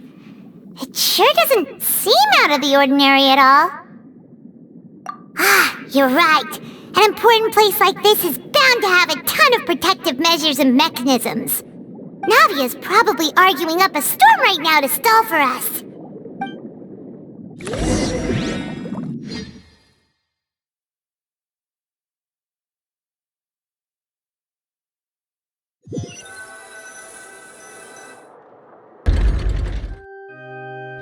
It would appear that I must repeat my question again, Mr. Tartaglia. Do you accept the charge that you are the true culprit behind the serial disappearances case? To be perfectly honest, I don't understand your country's complicated court system, or the reason why I'm being charged with something I've never even heard of. However, I did hear that people who have been charged can choose to participate in a duel to clear their name. Is that right? In which case, as long as I accept the charge, I can have an all-out fight with that champion duelist Clorend, right? I've got to admit, that's one of the most enticing offers I've ever received. When I privately sparred with her last time, she was obviously holding back. Real disappointing. Hey! Don't you understand? You're currently the prime suspect for a major case. This isn't the place for you to be looking for fights. Oh? Sounds like the Hydro Archon wants to lecture me on the ways of the Opera House. Then why don't you duel me too? I'm the kind of student that learns best in the heat of battle. No. That's not what I meant. Alas, it would appear that communication with the defendant is going poorly, and we have made very little progress. In that case, let me explain everything from the very beginning again. The goal of this trial is to determine the culprit behind the serial disappearances case. That case had nothing to do with him! You've got the wrong man! Huh? What's going on? Why is she interjecting again? I told you it couldn't be one of the Fatui harbingers. Miss Navia, this is the second time you've interrupted the court proceedings. I only tolerated your behavior last time because you were able to provide the court with a key eyewitness. But that was an exception rather than standard court protocol. I can very well charge you with contempt of court for your interjections. Oh, please! Did you ever think I had any respect for this place's pointless theatrics? We can put that discussion aside for now. I'm not here to argue with you. I'm here to charge the true culprit behind the serial disappearances case. And if my charges prove true, then Tartaglia here will be proven innocent by default, correct? Oh, A young lady has charged in and offered to clear my name. How fascinating. Well, I'd gotten half bored to death by all these rules and procedures anyway, so I'll take you up on that offer. So, Your Honor, is there nothing else for me to do now? You may take a seat for now in the audience, but that doesn't mean the suspicions against you have been lifted.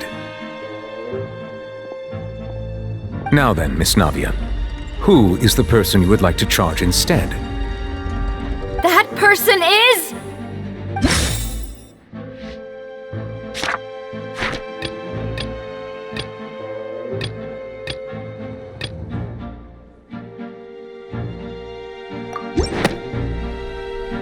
Marcel, the head of Confrérie of Cabrières!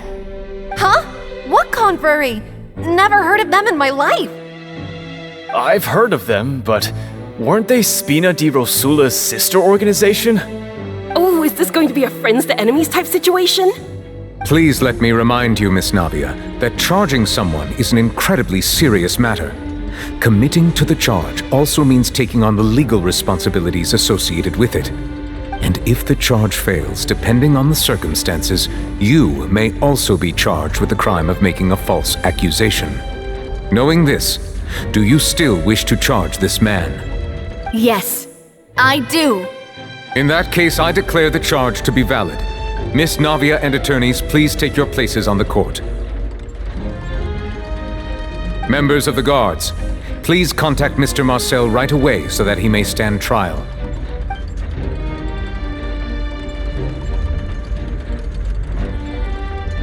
Mr. Marcel, you will not require an attorney. Is that correct? Apologies. It all just happened so quickly. I still haven't figured out what's going on. I think an attorney won't be necessary. This is probably just a misunderstanding between me and Navia. Very well. In that case, since both sides have now arrived, Miss Navia, please present your charges. I would like to take everyone back to 3 years ago, to the case of Callus the Unfaithful. Only through elucidating what really happened in that case can we connect all the dots for the serial disappearances case. Navia, do you really think that I was the one who killed your father? Come on, why would I do that? Callus was my benefactor, and remember, both you and I only ran to the scene when we heard the sound of a gun. If that's enough to make me a suspect, wouldn't that make everyone at that banquet a suspect as well? I think there's no point in getting into the specifics right now. The audience doesn't even have the big picture yet.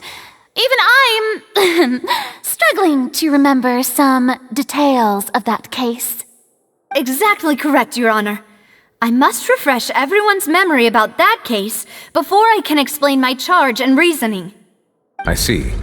In which case, I will recount the findings about that case as originally recorded by Maison Gardiennage.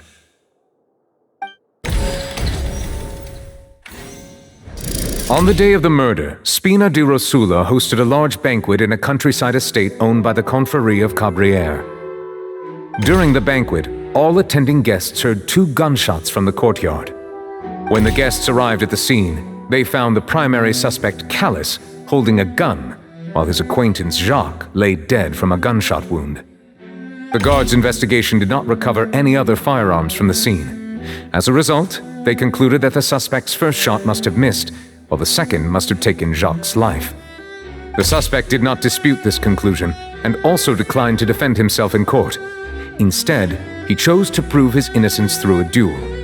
Callus was defeated by champion duelist Clarand in the ensuing duel, and soon succumbed to the injuries. These are the known facts about the case.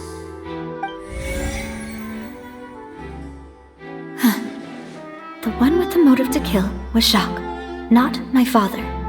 And even so, Jacques still had no reason to pull the trigger. In truth, the third person shot Jacques first, and was shot in turn by my father when my father seized the gun from him. After that, the true culprit turned the third person into water, erasing all traces of him from the scene. Thank you for the summary, Your Honor. Of course, the guard's conclusion appeared quite sensible to us at the time. However, we should revisit the case now that we've gained new information about the abilities of water from the primordial sea.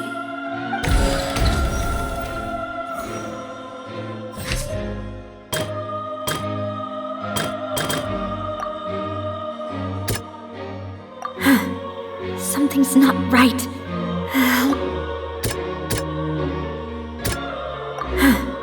Something's not right.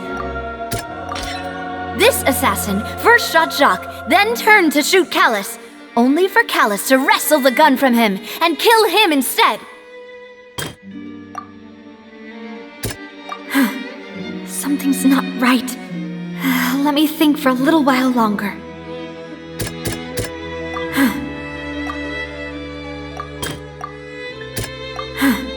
Something's not right. Something's not right. A pile of clothing was found at the scene. The guards once believed they were used by Jacques as a costume to disguise himself. But now it is clear that the clothes were proof that there was a third person at the scene, and that they were turned into water after committing the murder. Since it was raining that day, the culprit was confident that they could use the rain to wash away all traces of their dissolved accomplice.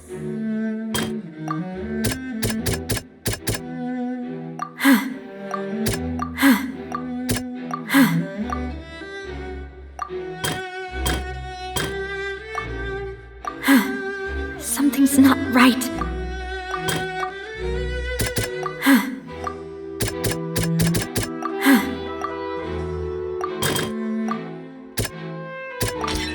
The testimony of the victim's family confirms that Jacques had thoughts of assassinating Callus when he set out for the banquet. However, in the end he reconsidered, and instead shared everything with Callus, hoping to seek the latter's protection. Unfortunately for Jacques, the true culprit had already considered this possibility, and had sent out another assassin.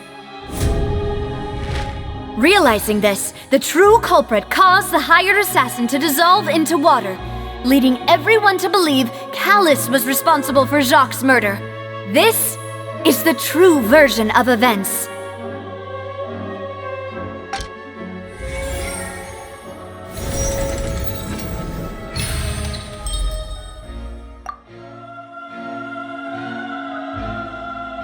So that's what happened. Wait, you're telling me something as dangerous as water from the primordial sea has been used for all these years? What a great theory! It also explains Callus's and Jacques' respective motives. I guess they didn't shoot each other after all. Mr. Marcel, you are the one being charged with the crime. You should provide a rebuttal if you wish to prove your innocence. Ah, but I think I agree with everything Navia just said. In fact, there was nothing in her speech that directly implicated me. Then, may I ask some questions? In my opinion, we primarily need to determine two things. One, do you have the evidence to back up your claims? I'm afraid not. At least not at this very moment. Boo! If you don't have any evidence, you should just go home! I may not have the evidence with me, but I know where I could go to collect it. If we look up the deserted clothes against a record of people who went missing around the same time, we should be able to find a match. Considering the serial disappearances case, the guards probably kept careful records of all missing persons from around that time, regardless of age or gender. That makes sense to me. Monsieur Neuvillette, I would consider this to be a reasonable investigative direction. Why do I feel like Farina's acting a little differently today? Maybe she's scared of embarrassing herself again? Alternatively, she's become more diligent after charging an innocent citizen in the last trial. My second question has to do with the ensuing duel. If the truth is indeed as you described, then why didn't Mr. Callus explain himself in court? If he had testified that a person had been dissolved, he could have at least mounted a defense. I thought about this too, and the answer is actually pretty simple. He felt there were things that were more important to him. The dissolving power of water from the primordial sea, is an important secret for the true culprit of the serial disappearances case. My father could have exposed it for all to see, but he chose to take it to the grave. At that time, Spina di Rosula was in dire straits, and his reputation had already been shattered. He had no guarantee that going forward with the truth would allow the culprit to be brought to justice. What was certain, however, was that it would paint a gigantic target on my back. Boss once told me that Demoiselle had already been selected as the next target of the serial disappearances case. What? If the secret had gotten out, the culprit would have fought an all-out war with Espina right there and then. I wouldn't have been the only one in danger. All of us would have stood to lose our lives. Of course, the guards might eventually figure out the truth of the matter and determine that we were in the right. But what good would that do? How can a hollow verdict protect anyone? Had this opera house ever given my father any kind of confidence in its brand of justice, Spina di Rosula would have had no reason to exist. But by staying silent, we retained the ability to deter our opponents and continue the stalemate. I was able to become Spina di Rosula's president, which made me harder to target, as well as giving me more time to grow and learn. And once I have figured out the truth and stepped up to the challenge, I will do what this opera house cannot, and restore my father's truth and honor back to him. So, you mean to say, your father intended to die in the duelist's ring? That's right. Do you have any proof? Of course. All you need is to ask his opponent, Clorand. I don't need your apology, your guilt, or your support from the shadows. You don't have to do anything for my sake. But since he entrusted his will to you, Clorand, you should tell us the truth about his sacrifice. So, during the duel, did you believe that Callus was intending to die? Yes, I did. As a champion duelist, I've fought many battles and taken a countless number of dishonored lives.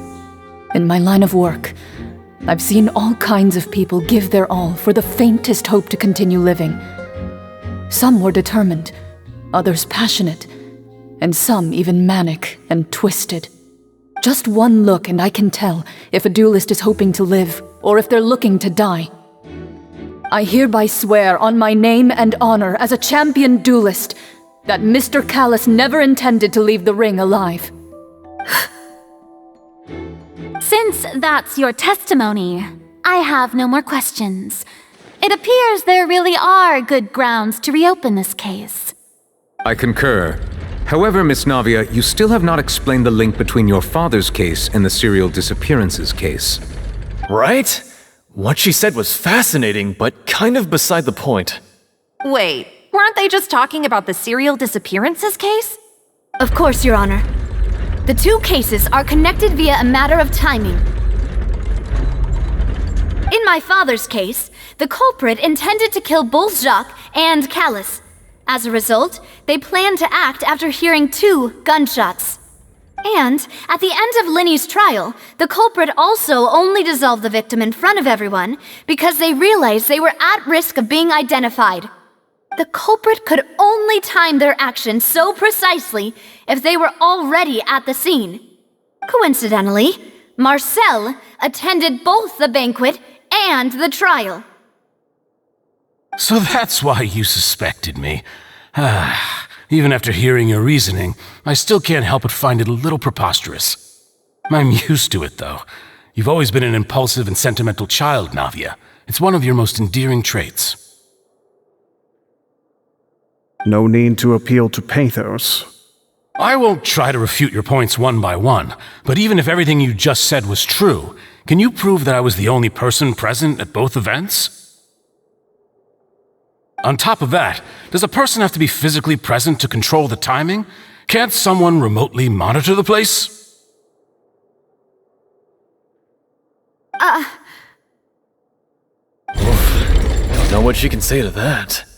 I know that even with that, you might still think you can reduce the list of suspects with some further investigations until I'm the only one left on the list. Alas, who won't feel at least a little hurt by an accusation of murder from a girl you see as your own daughter? But if I were to dismiss this completely, you'd also think I'm not being considerate of your feelings. Ah well, let Uncle Marcel teach you another lesson. Do you know what the biggest flaw in your reasoning is? I suppose you're gonna tell me anyways. It's timing again. I'm a businessman by trade. From that standpoint, there's no reason for me to kidnap young women. It's a high-risk action with nothing to gain. In addition, I left my home in Snezhnaya when I was young to come to Poisson and work in some trade. My business only thrived when I received Callus's patronage. But the disappearances began before I ever stepped foot in Fontaine. I do apologize, demoiselle. This was my mistake. No, it's not your fault. I'm sure he had come prepared. Is there anything else you'd like to say? Would you like to check the date of my first business license against the first known case of the serial disappearances? You can also take a look at my border entry records, or ask my friends and family when I left Snezhnaya for the first time. Could those records and testimonies do something to appease the unspeakable anguish in your heart? Seems like she got the wrong guy. At this rate, Navia will be convicted for falsely accusing him. I think you've done a superb job of dissecting your father's feelings as he neared the end of his life. But aren't you going against all of his wishes and expectations right now? He wished for you to become more rational, collected, and conscientious, instead of dwelling only on your own feelings. Once you've learned to be more considerate of others' feelings, and to stop rushing headlong into things, you'd have met most of his expectations. This isn't just about me, and it never has been. The biggest difference between me and the rest of the victims is that I still have the ability to search for the truth, while that same agency has long been taken from them.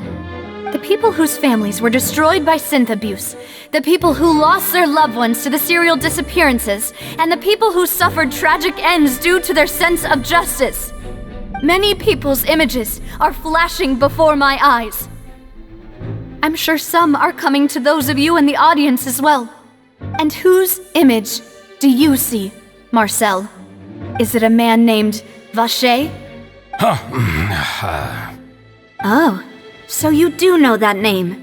I'm merely surprised you'd suddenly say the name of someone I've never even heard of. I was waiting for you to say that.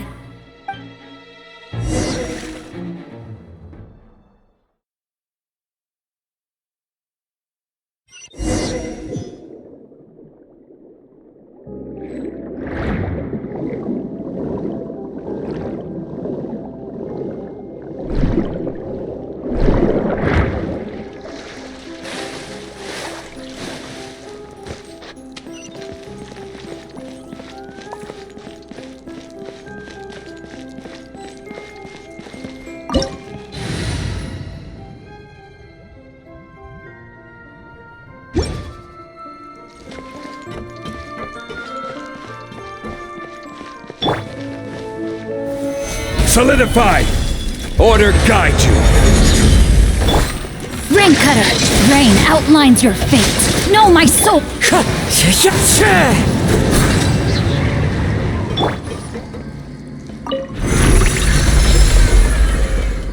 Whoa! The floor is going up! Is it because of this mechanism in the middle? That guy really prepared a lot of stuff for this place.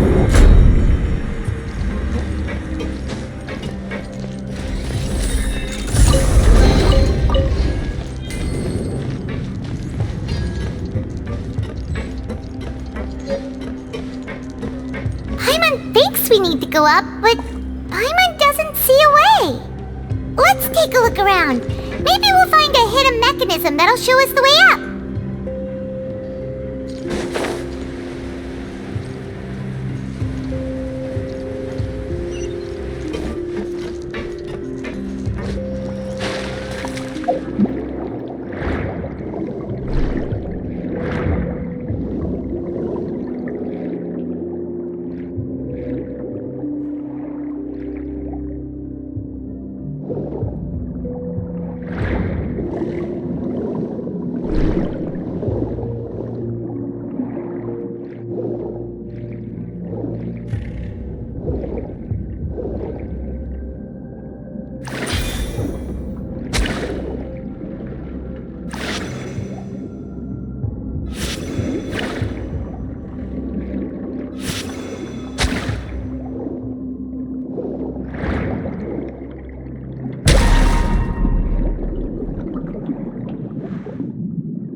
water level is rising! Now we can swim to the top! But this is still a ways away from where we need to go.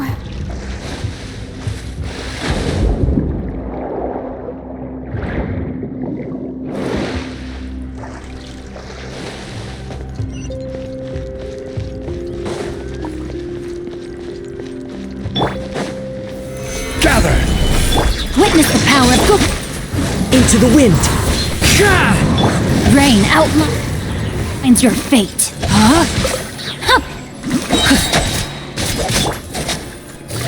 Quietly now.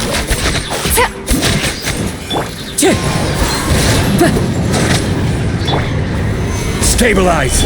Rain cutter! Clouds high. The birds call!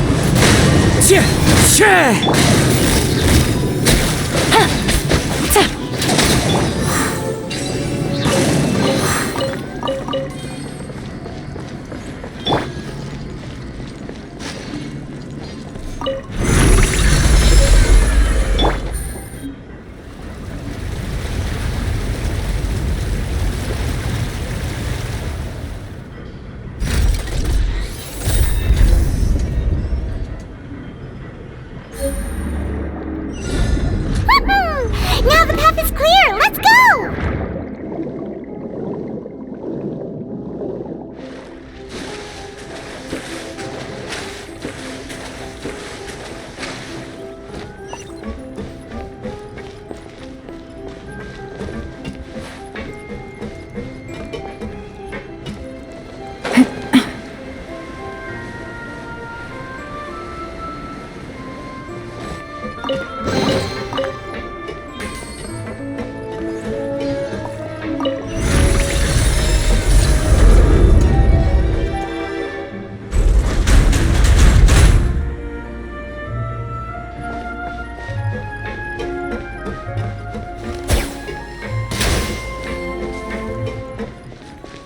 Take it easy.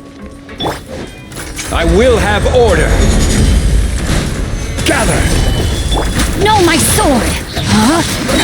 Witness the The wind knows me. Gotcha! Things are about to get dicey.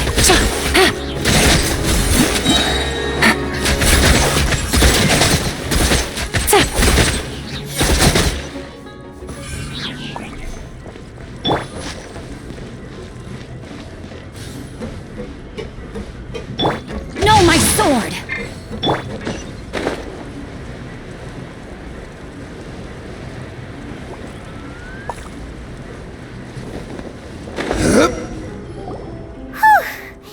After all that, we finally made it to the innermost sanctum.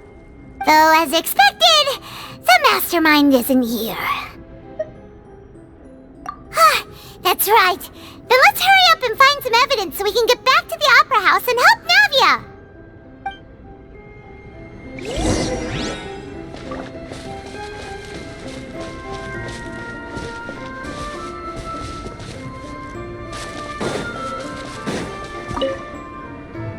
What's all this?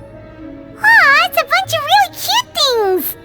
Pink accessories, a hair tie, a necklace, even a makeup box! Oh, Paimon sees it too, but why are all these cute things labeled with different girls' names? Huh? You mean the girls from the serial disappearances? They were brought here? And then they were turned into water. And all the boxes of things, these names. That means... Oh, this is terrible!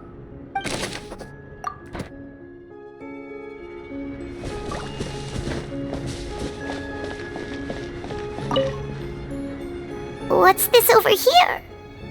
Looks like some kind of place for research. Experiment number 16 aims to verify Jacob Ingold's research conclusions on the primordial sea and use his theory as a foundation to achieve a breakthrough. The experiment was a failure. No individual managed to resurface from the water from the primordial sea. Female specimens 22, 23, and 24 were dissolved.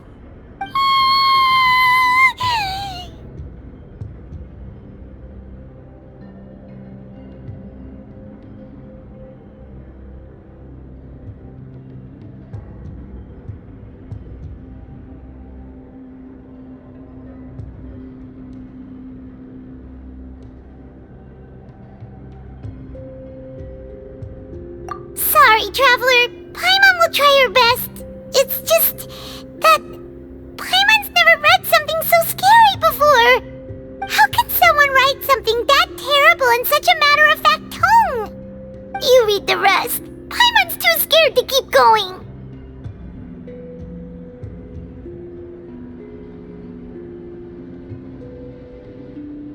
So that's why he did all of these experiments. Wait, did he really think he'd be able to find a way just by dissolving people over and over? That's just insane! Huh? Isn't that the name you heard by the fountain? Paimon thought he was an eyewitness in the serial disappearances case. You mean Vache is the one who did all of these... experiments? So that's it! Vache was no victim, but personally took his lover and... No, that's not it either! If that's the case, why would he want people to resurface from the water? In any case, Paimon will write it all down.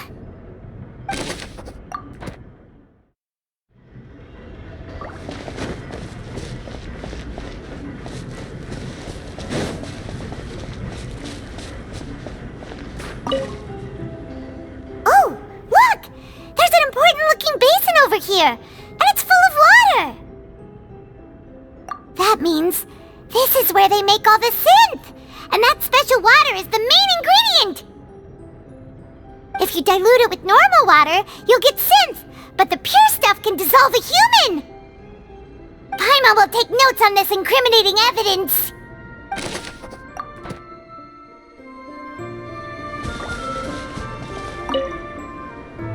Let's see what's written here. Nothing escapes Detective Paimon's eyes! Callus. Navia's father. Oh, this seems to be an investigation report on him. Yep, it's about finding someone to assassinate Jacques and Callus because of a lack of confidence that Jacques himself would go through with it. This should prove the existence of the third person, right? We still have not determined the exact content of the key information Callus has passed on to certain members of his organization. The old dog's a real menace to deal with. Even if he abides by the promise he's made to us, he will still have the upper hand. He can act whenever he wants to make our lives miserable. The only option left is to remove him from the picture entirely. I concur. Let's send someone to kill him. He won't declare war as long as we don't touch Navia. Oh, seems like we've got a bunch of correspondence between the higher-ups.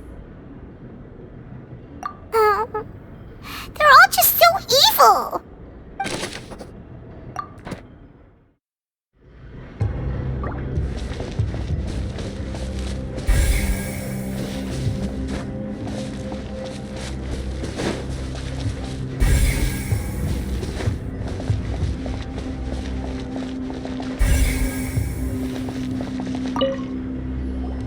Whoa!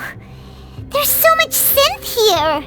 And so many bottles of ingredients that probably just contain the waters of the primordial sea.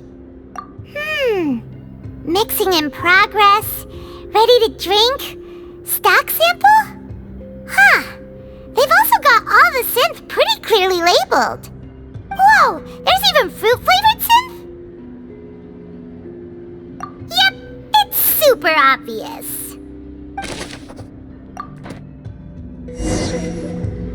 We've looked at almost everything here, and it seems like our theories were spot on. But... yeah, we haven't found anything that reveals his true identity. No wonder even Nervalette wasn't able to find anything. Whoever it is probably destroyed everything to do with that name a long time ago. That way, even if we bring all this back to the opera, we won't be able to identify the true culprit. Sure thing. Paimon won't admit defeat to this guy either!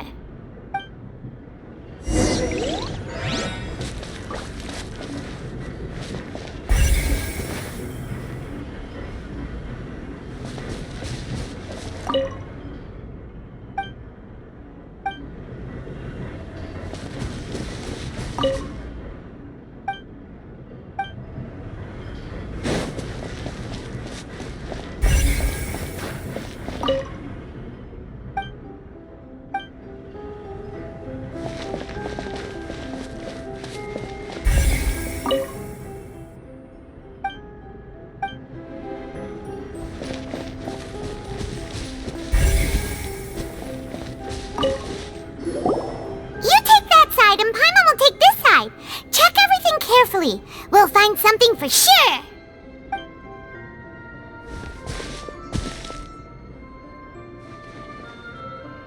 Ugh. Nothing at all. And Paimon can't even find snacks either. Whoa, really? Let Paimon see. Vinier. Isn't that Vache's lover's name? Then you found her diary. Let's see. Aww. It's just a normal diary chronicling their love story. She was so sweet, too. Oh, Paimon feels even worse for her now. So many! A whole page's worth! But they're all crossed out. Was she unhappy with all of them? The final name she decided on was... Marcel. Wait, but... Marcel's pretty old. Has this case been going on for so long that he's Vache and Vinier's grown son? Hey! Paimon still hasn't figured it out yet.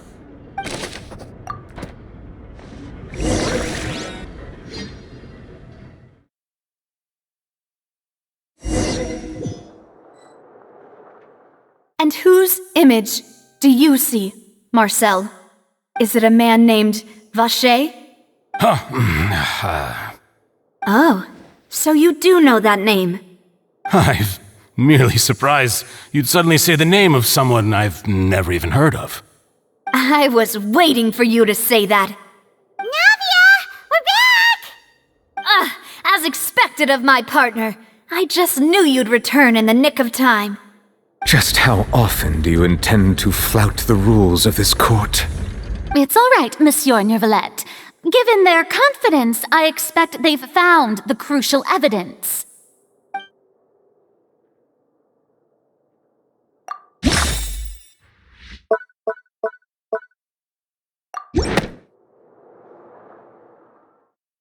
But the truth of it, Marcel, is that you've always been Vache. Huh? We've investigated your lair and we already know everything! After your lover, Vinier, was dissolved, you kept abducting young women to experiment on the hopes of bringing her back to you! You even created Marcel as a new identity and destroyed all records of your past as Vache! So that's it. Even the villains in opera performances rarely go that far. And with that, Marcel's motive has now been established.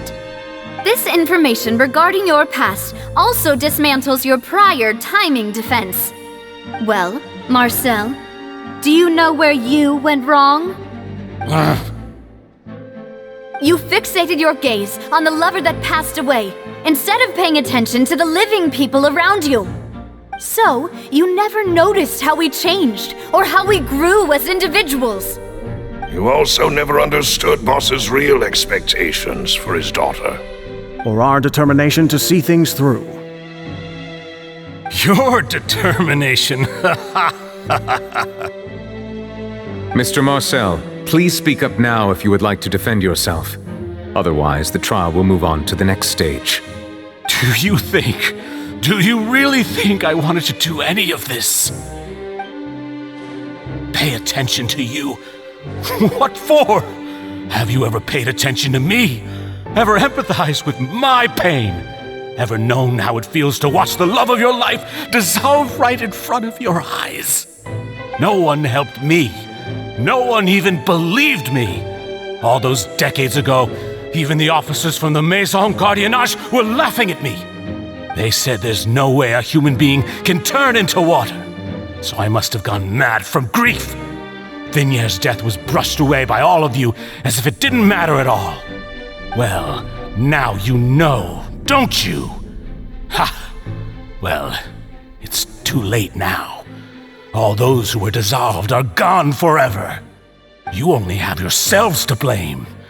You set up this ornate opera house in pursuit of your so-called justice, your beloved drama, while turning a blind eye to the suffering of the people. Vignere is dead. We promised each other that we would always be together. Wherever she goes, I will follow. But I'm not from this blasted place, so I can't be dissolved, no matter what I do. Hey, is that water from the primordial sea that he's drinking?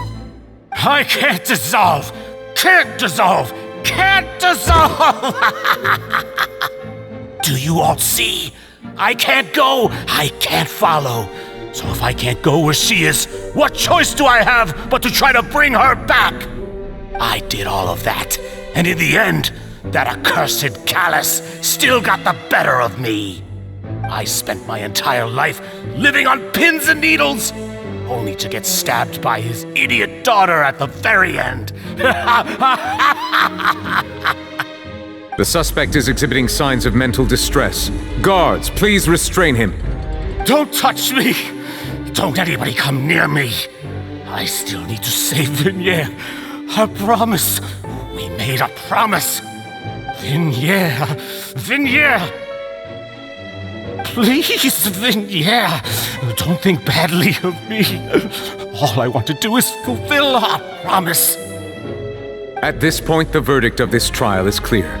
With Mr. Marcel's conviction, the charges against Mr. Tartaglia no longer have any basis. Fine by me. I was in a bad mood, but after a show like that, I'm actually feeling pretty good.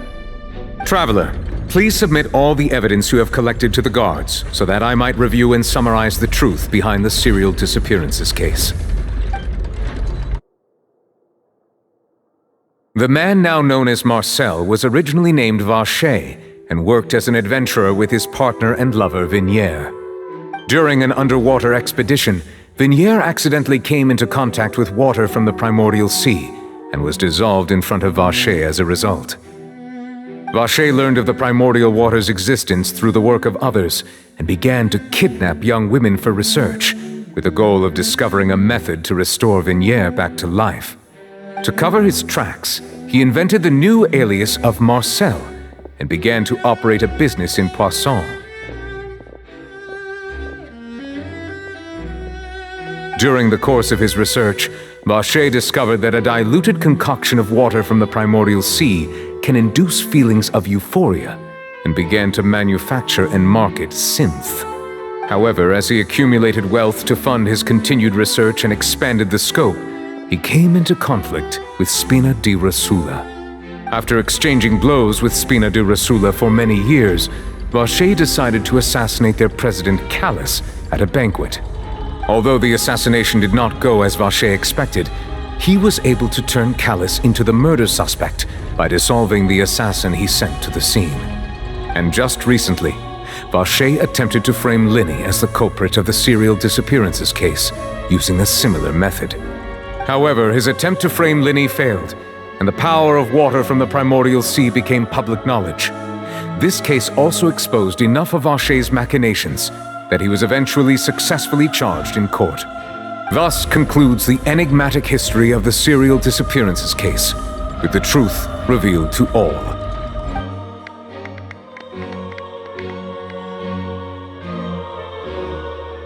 The Oratrice will now deliver the final verdict regarding the charges against Mr. Vacher.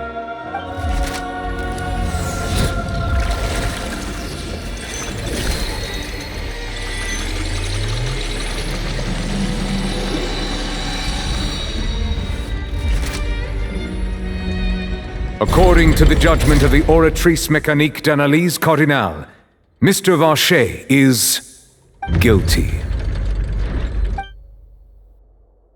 Guards! Take Vacher away. Good. It's what he deserves. With that, the serial disappearances case is over now. We really just witnessed history. Who would have thought the true culprit would be such a polite and well-spoken guy? Yippee! We helped Navia bring the bad guy to justice! He's hurt so many innocent people and now he's finally getting what he deserves. Huh? Are you okay? Demoiselle, you were absolutely brilliant. The day our late boss had always hoped for has finally come. You can rest easy now, knowing justice has been served. Yeah. It's finally over. It's all thanks to you guys. And my partner. See, Papa? Spina di Rosula's still doing well with me at the helm. Well now, hasn't this been a most delicious piece of drama? The villain has been caught, justice has been served, past wrongs have been righted, and it's a big ol' happy ending. Since it's been such a great show, I'll just let the false accusations against me slide. Either way, I've still got some business to attend to, so if you'll excuse me... Please wait just one moment, Mr. Tartaglia. What now? None of this has anything to do with me. According to court protocol, since this trial was initiated due to a charge against you, a verdict must also be made regarding the initial charge before the trial can conclude. Oh, come on. Is this really necessary? Haven't you already caught the real criminal? Isn't it time for side characters like me to exit stage left?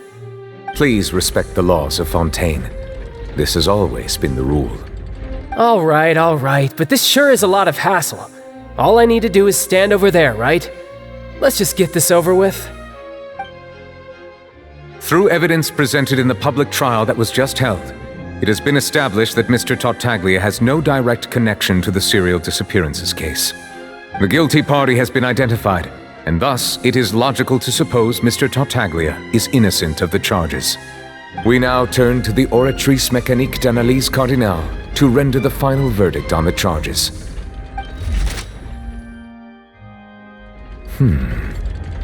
According to the judgment of the Oratrice Mécanique d'Analyse Cardinale, Mr. Tartaglia is guilty. What? Hey! That's not funny! Didn't you just say I'm supposed to be innocent? What's with this verdict? Is your justice machine malfunctioning? Huh? This has never happened before. The Oratrice actually returned a different verdict from the Chief Justice. I mean, have you ever heard of an innocent Fatui Harbinger? Do you think the Oratrice might have just convicted him on general principle? But weren't the charges about the serial disappearances case? No matter what else he's guilty of, it shouldn't affect the verdict in this case, right?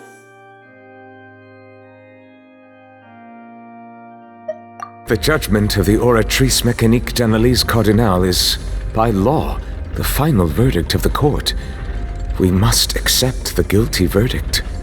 Guards, please take the suspect into custody per court protocol.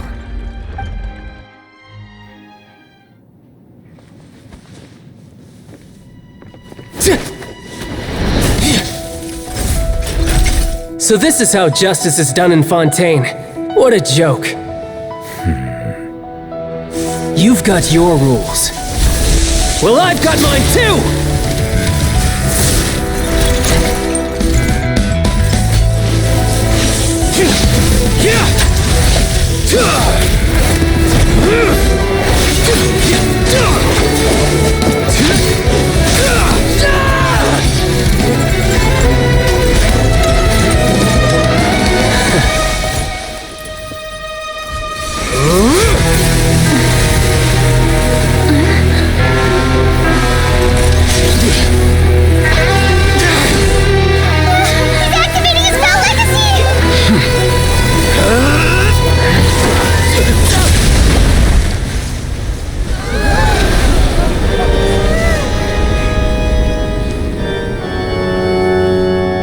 I am sorry. If you have been wronged, we will find the truth. But the rules of the court must be upheld.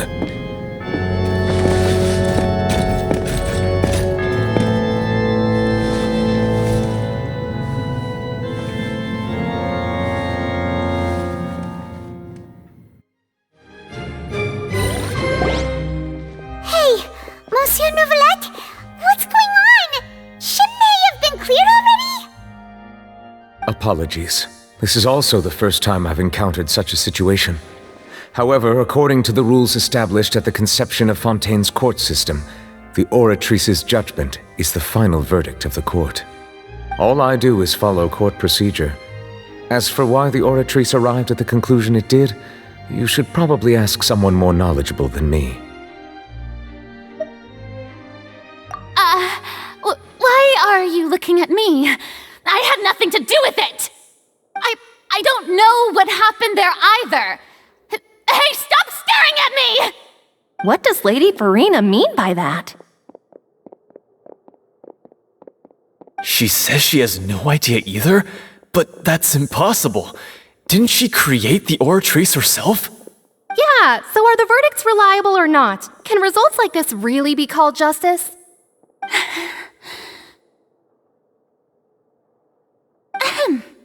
My dearest citizens, did you really think we'd allow an incorrect verdict to be handed out in this court? Did you really believe that the judgment could be mistaken or be the result of some sort of random mishap? Don't tell me you thought even I had been blindsided by the Oratrice's result. But the way she looked just now, it was pretty obvious she had no idea what was going on. However, given the state of things, I shall give you an explanation. Everything that just took place, including my supposed shock and bafflement, was a part of an elaborate performance, with every action meant to stir up drama and excitement. And, of course, for every performance there is a script. Everything has unfolded exactly as I expected from the very beginning. As the embodiment of the very concept of justice, the Oratrice shall never render an arbitrary judgment! If you thought Child had nothing to do with the serial disappearances case, it is only because you've been blinded by the superficial appearance of innocence. Everything he's done, not to mention the danger he poses, are beyond ordinary comprehension and completely unforgivable! All shall be revealed in time. You will come to understand my noble intentions, as well as the absolute correctness of the Oratrice's verdict.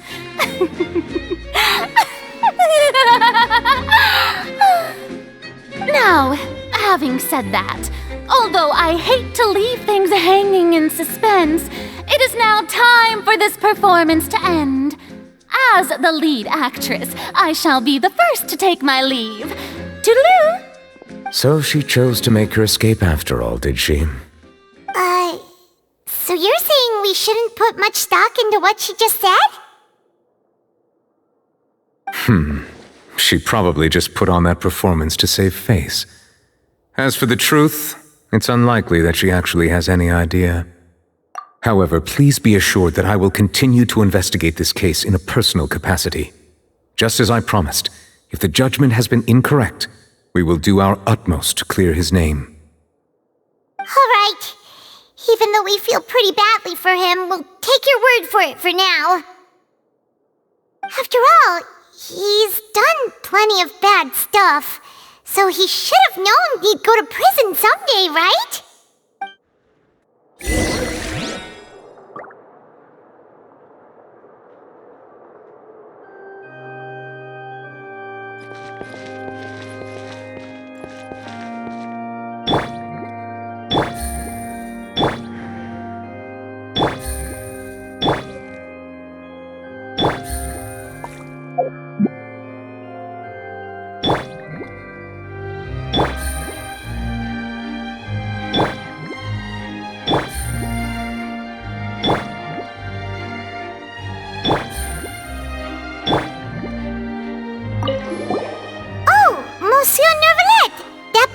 Showed when you took him down.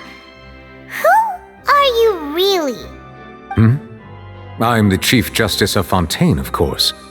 If officers of the law lack the strength and capability to enforce it, then it makes a mockery of justice.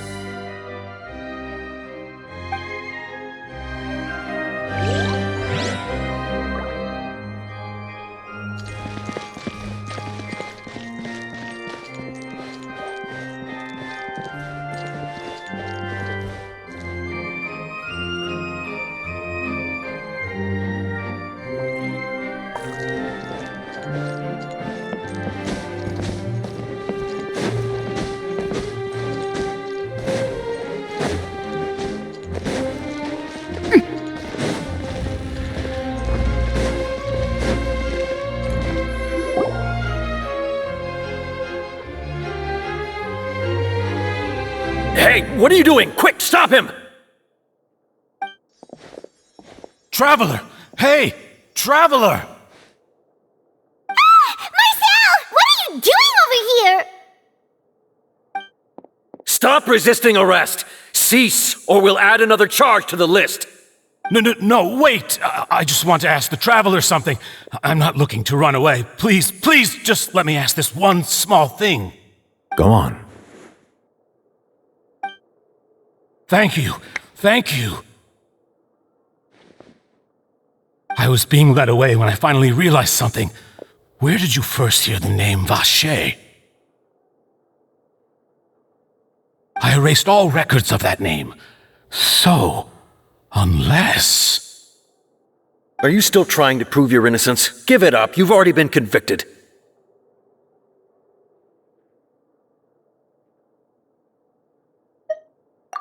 Really? You did? You're sure? You met her? But how could that be? How did you manage to do it?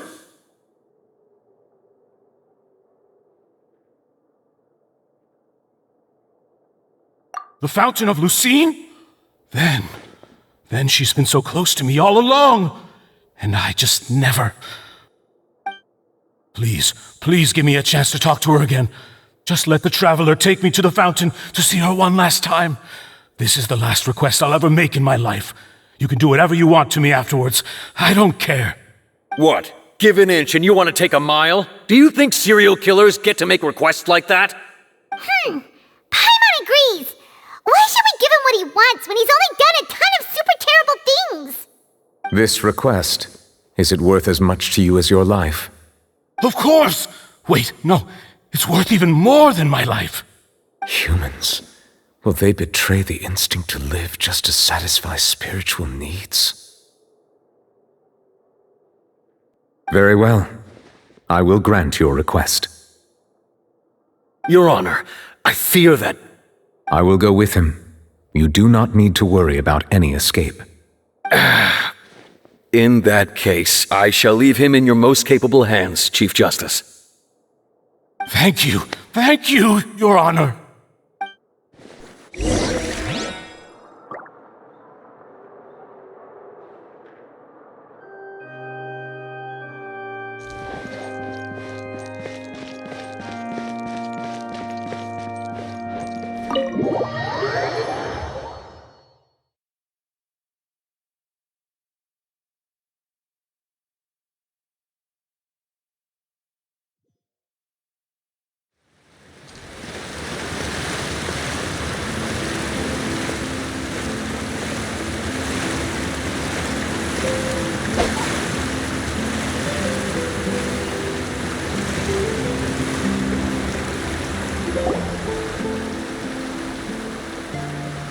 Is this the place?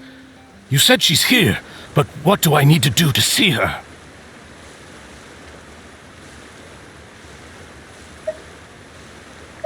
Yeah, and even Paimon could hear her after drinking that thing. Didn't you just drink a lot of it on the stage as well? Oh, in that case... Vache! Ah! Yes, that's it! So you heard it too! Vinier, it's me! It's me, Vache! Vache? Vache! I'm here! Where are you, Vinier? I'm coming for you. I'm finally here for you.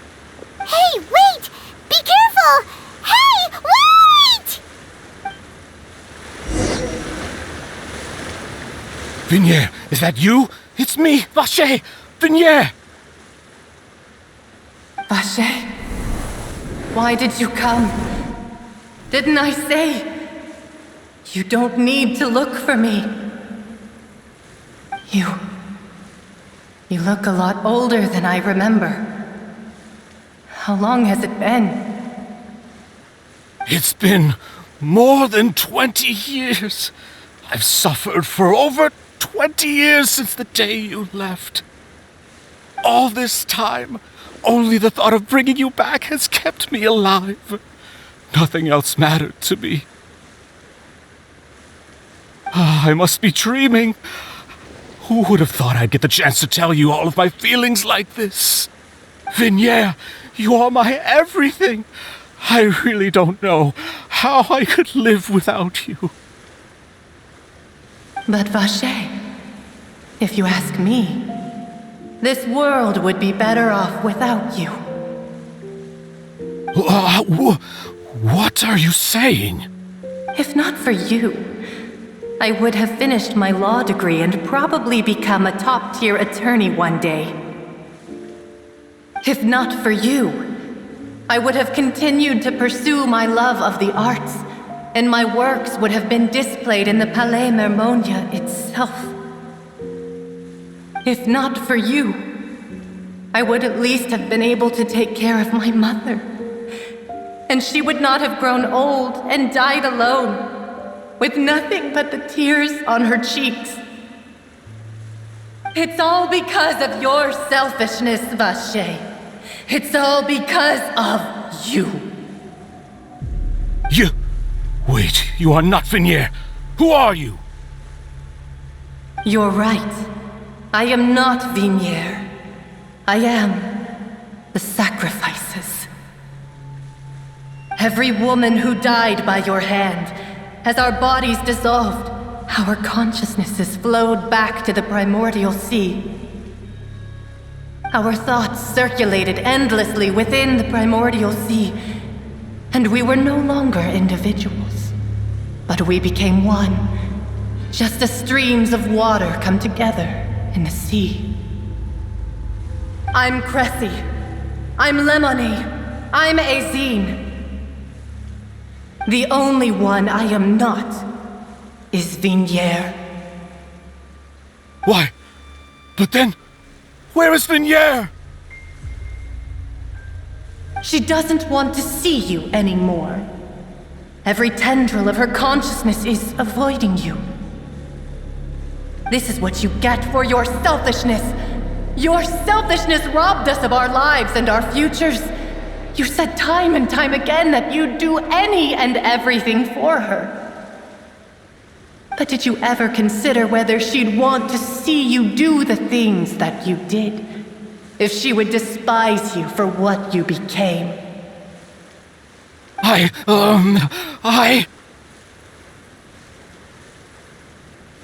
You are a liar, a heartless murderer, and a cowardly narcissist. The only thing you are not is Vignere's beloved.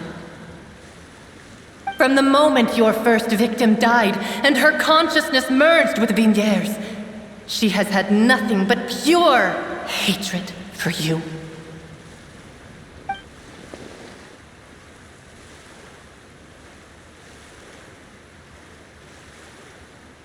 No! Vignere! She can't hate me. Let me see her, please. Have mercy. You still don't understand. When I said don't look for me, that came from the real Vignere. She really doesn't want to see you anymore. But on top of that, she also said that because it's her final drop of pity for you. She said that because she knew that if you did come here, we will show no mercy to you. Vache. Vache? Vache. Vache! Vache. Vache! Drown.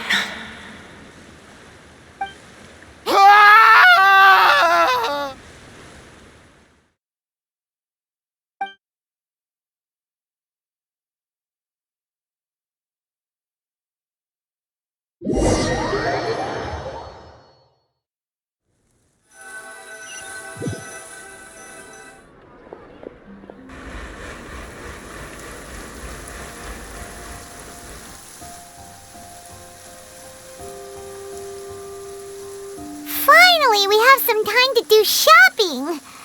Gosh, it's really been a long time since we've been able to relax.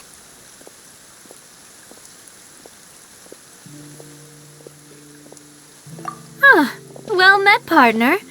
I knew something great was going to happen when I woke up in such a good mood today. Even this weather can't put a damper on the demoiselle's mood. It's a pleasure to see you both again. Oh, hey, Navia! It's been a few days. Paimon's already started to miss you. Oh, now that I believe. I'm easy to work with and always bring home the bacon. Who wouldn't treasure having a partner like me?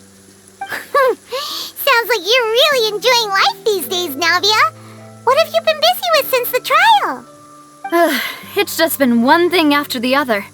I've been making non-stop trips between Poisson and the court since then. Everyone from Spina di Rosula organized a memorial for my father. We never held a memorial when he first died, since everyone knew that even if we held one back then, no one was going to come. This time, though, everyone in Poisson, and even many people from the court, all attended. So his name's definitely been cleared now. That's what we like to hear. It's been the dearest wish of Demoiselle all along. That blasted stubborn fool. I was right to put my faith in him. I'm so glad I didn't give up on the case all those years ago. Oh, by the way, I ran into Charlotte just after I left the memorial service. Well, maybe it'd be more accurate to say I knew she would be there, and there was no way she'd just let me go. Huh? So you know Charlotte too? The Charlotte? Journalist from the Steambird? Yeah, way back when I first became the president of the Spina di Rosula, she was all over me. Wouldn't take no for an answer.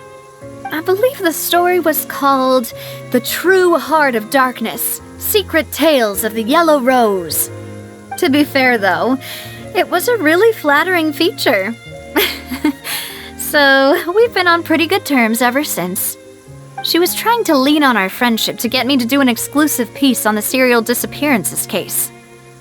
Oh yeah, she told us about that. She's always been super interested in that case, so now her wish has finally come true too. Anyway, I told her to make sure that when she writes about you guys entering the opera house with the critical evidence, that you both sound really cool. Now that's another thing to look forward to. We trust Charlotte's skills with a pen for sure. Oh, and in other news, I also took Clarand out for a meal. Oh, are you two on better terms now? While you were investigating Vache's headquarters, Clarand gave testimony on my father's behalf. It was thanks to her that we were able to turn the tide. I wanted to thank her. I mean, there's also no point in being awkward all the time, so we took the chance to reconcile with each other. Oh, that's great. Paimon also thought Clarand wasn't actually a bad person. It's always good to have more friends. Anyway, now that the case has finally been solved, perhaps it will slowly begin to fade from the public consciousness. Oh, actually, there's still one last thing I need to do. What is it? I should pay a visit to my father's grave and tell him the truth of what happened, as well as how it all ended. And on top of that, just how much people still look up to him to this day. That includes me, too. Miss Navia. Indeed.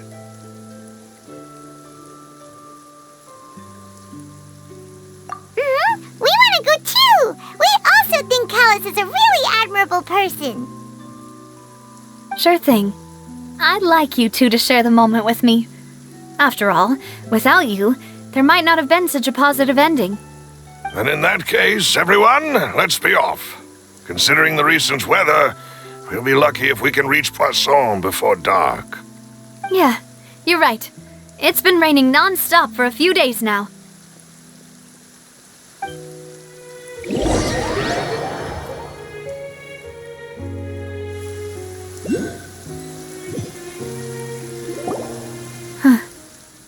This is where my father's grave is. To be perfectly honest, even I haven't been back here for a long time. Huh? There's someone there already. Wait. That figure. It can't be...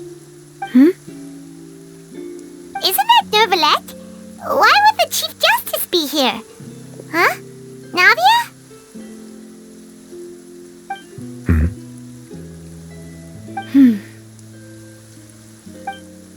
My apologies. I should have asked before coming to pay my respects. Don't say that. Sorry about that. Oh, I was trying to say there's no need for you to apologize. I wanted to show my father how much I've grown, but still, I doubt I've grown to the point that even the Chief Justice would feel compelled to apologize to me over and over. In that case, I will stop apologizing for now. You really could use some pointers on understanding human emotions, Monsieur Neuvillette. In any case, why did you come to Poisson? Well, ever since that day, I've been turning a question over and over in my head. Just what is justice anyway? There was once a time when I didn't want to believe that there could be anything more important to humans than life itself. Oh, rather than that, it's probably more truthful to say I didn't believe humans were capable of resisting the most basic instinct of living things, that they could rebel against their own nature, or consider certain things to be more important than their own lives. Which is also why I didn't stop your father from beginning that fateful duel. I believed that a truly innocent man would never throw away his life like that. That there was nothing, should have been nothing more important than one's own continued survival. But Mr. Callis proved me utterly and decisively wrong. If not for his sacrifice, the serial disappearances case would have remained unsolved to this day. Mr. Callis made the choice he did for his daughter, for his associates, and for many people completely unrelated to him. And in the end, from a certain perspective, one could say that he did it all for the sake of justice. A justice that's higher than life itself. So, you asked me why I came here. I just wanted to say my apologies to Mr. Callis in person. I should have noticed all of this much sooner. This regret has filled me with a sadness that has haunted me for days. That high and mighty chair in the Opera Epiclese indeed insulates one from many important things. Spina di Rosula, thank you so much for your hard work and perseverance. I'm sorry for being mad at you before. So, you're actually one of those types that's cold on the outside, but pretty thoughtful on the inside, huh? That reminds me of Silver, one of my guys. Sorry about that. Self-expression is not one of my strong suits. Didn't I just say you don't need to apologize? Ah, so Navia and Neuvillette seem to have made their peace as well. Let's not disturb them for now. We can wait till after they're done.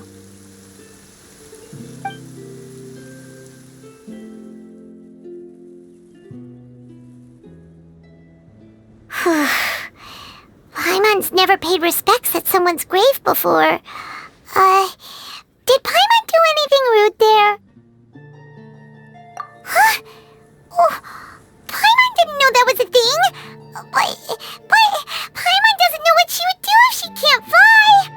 Oh no. Paimon hopes Miss Navia won't be too mad.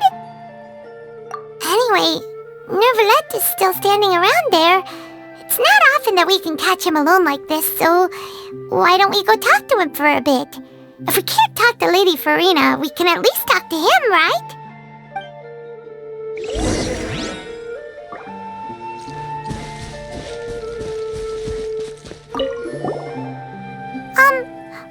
Paimon's really sorry, Navia, but Paimon did something pretty disrespectful just now. What are you saying, Paimon? I don't think I get it. Well, aren't you not supposed to fly around someone's grave? Huh? Who told you that? Hey, Traveler! Why did you mess with Paimon again?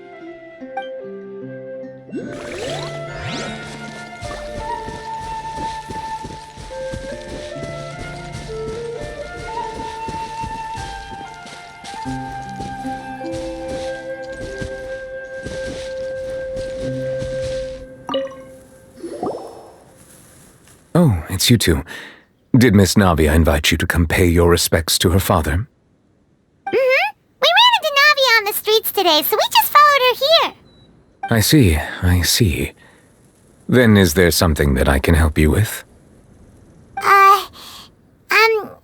Well, it's pretty hard to run into you like this since you're usually super busy. So we figured we could try to ask you a few questions, if that's okay. Please feel free. Though outsiders, you helped us solve one of the greatest mysteries in Fontaine, and it would be my pleasure to return the favor. So, at court, the bad guys referred to that special water as water from the primordial sea, but what is it really? Truthfully, that name is already quite accurate. I can only surmise that Vacher and his ilk only learned of its nature and existence after extensive research. There used to be a special sea on the surface of this planet. The nature of its seawater was rather different from that of the sea we know today. Most of Tevat's life forms were first born in that special sea. You could say it nurtured much of the life on this planet. Huh. So it really was where everything began. It makes sense to call it primordial then. But today, the primordial sea no longer exists on the planet's surface. What Vacher discovered must have been some kind of special case, or a remnant from a truly ancient age. Huh. So that's how it is. Oh, you really know everything, Monsieur Neuvillette. But if that's the case, then why would people, at least people from Fontaine, dissolve in that kind of water? Indeed. Why would the primordial sea, which was known to engender and nurture life, suddenly reverse itself and devour life instead? To be frank, that also doesn't match my understanding of this world and its laws. There must still be some unknown secrets around the people of this land. Is there anything else you'd like to ask me about?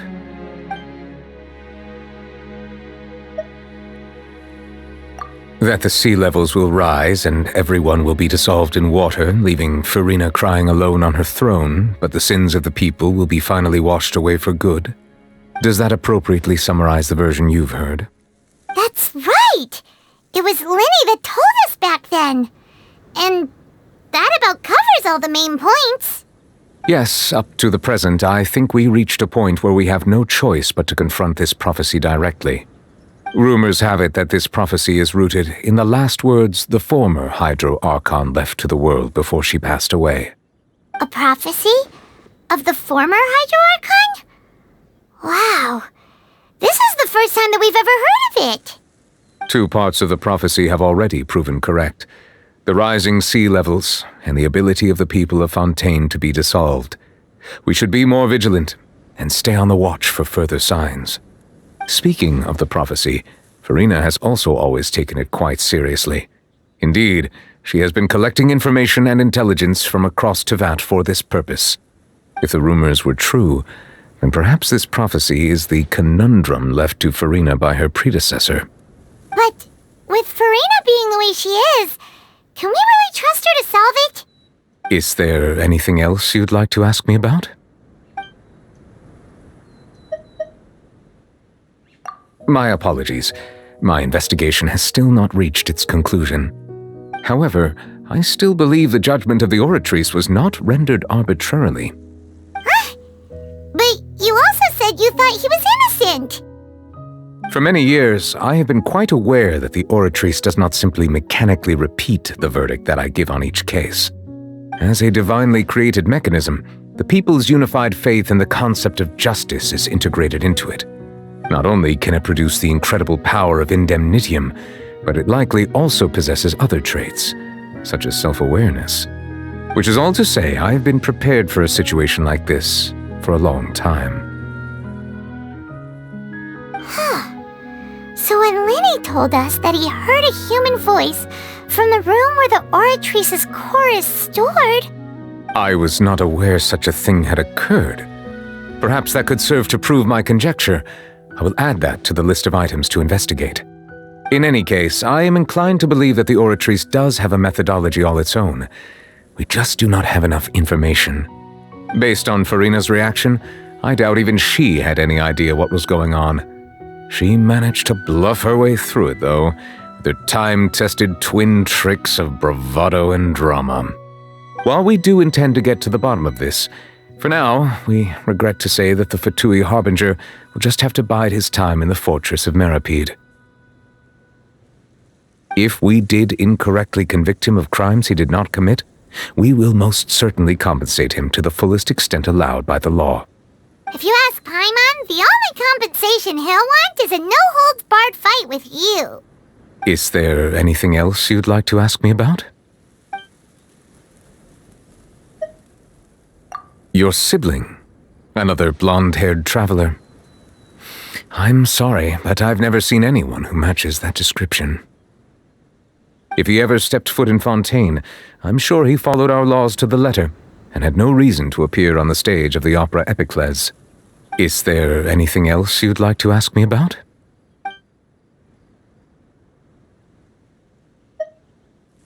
Very well.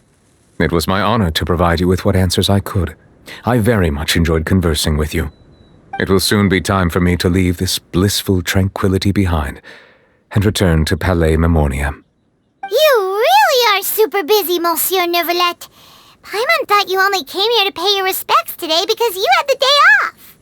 Crime and villainy do not have the day off, and so justice must work around the clock as well. This is merely the nature of a justice's work. All right, you've got a point. Huh? Paimon just noticed that the rain has stopped.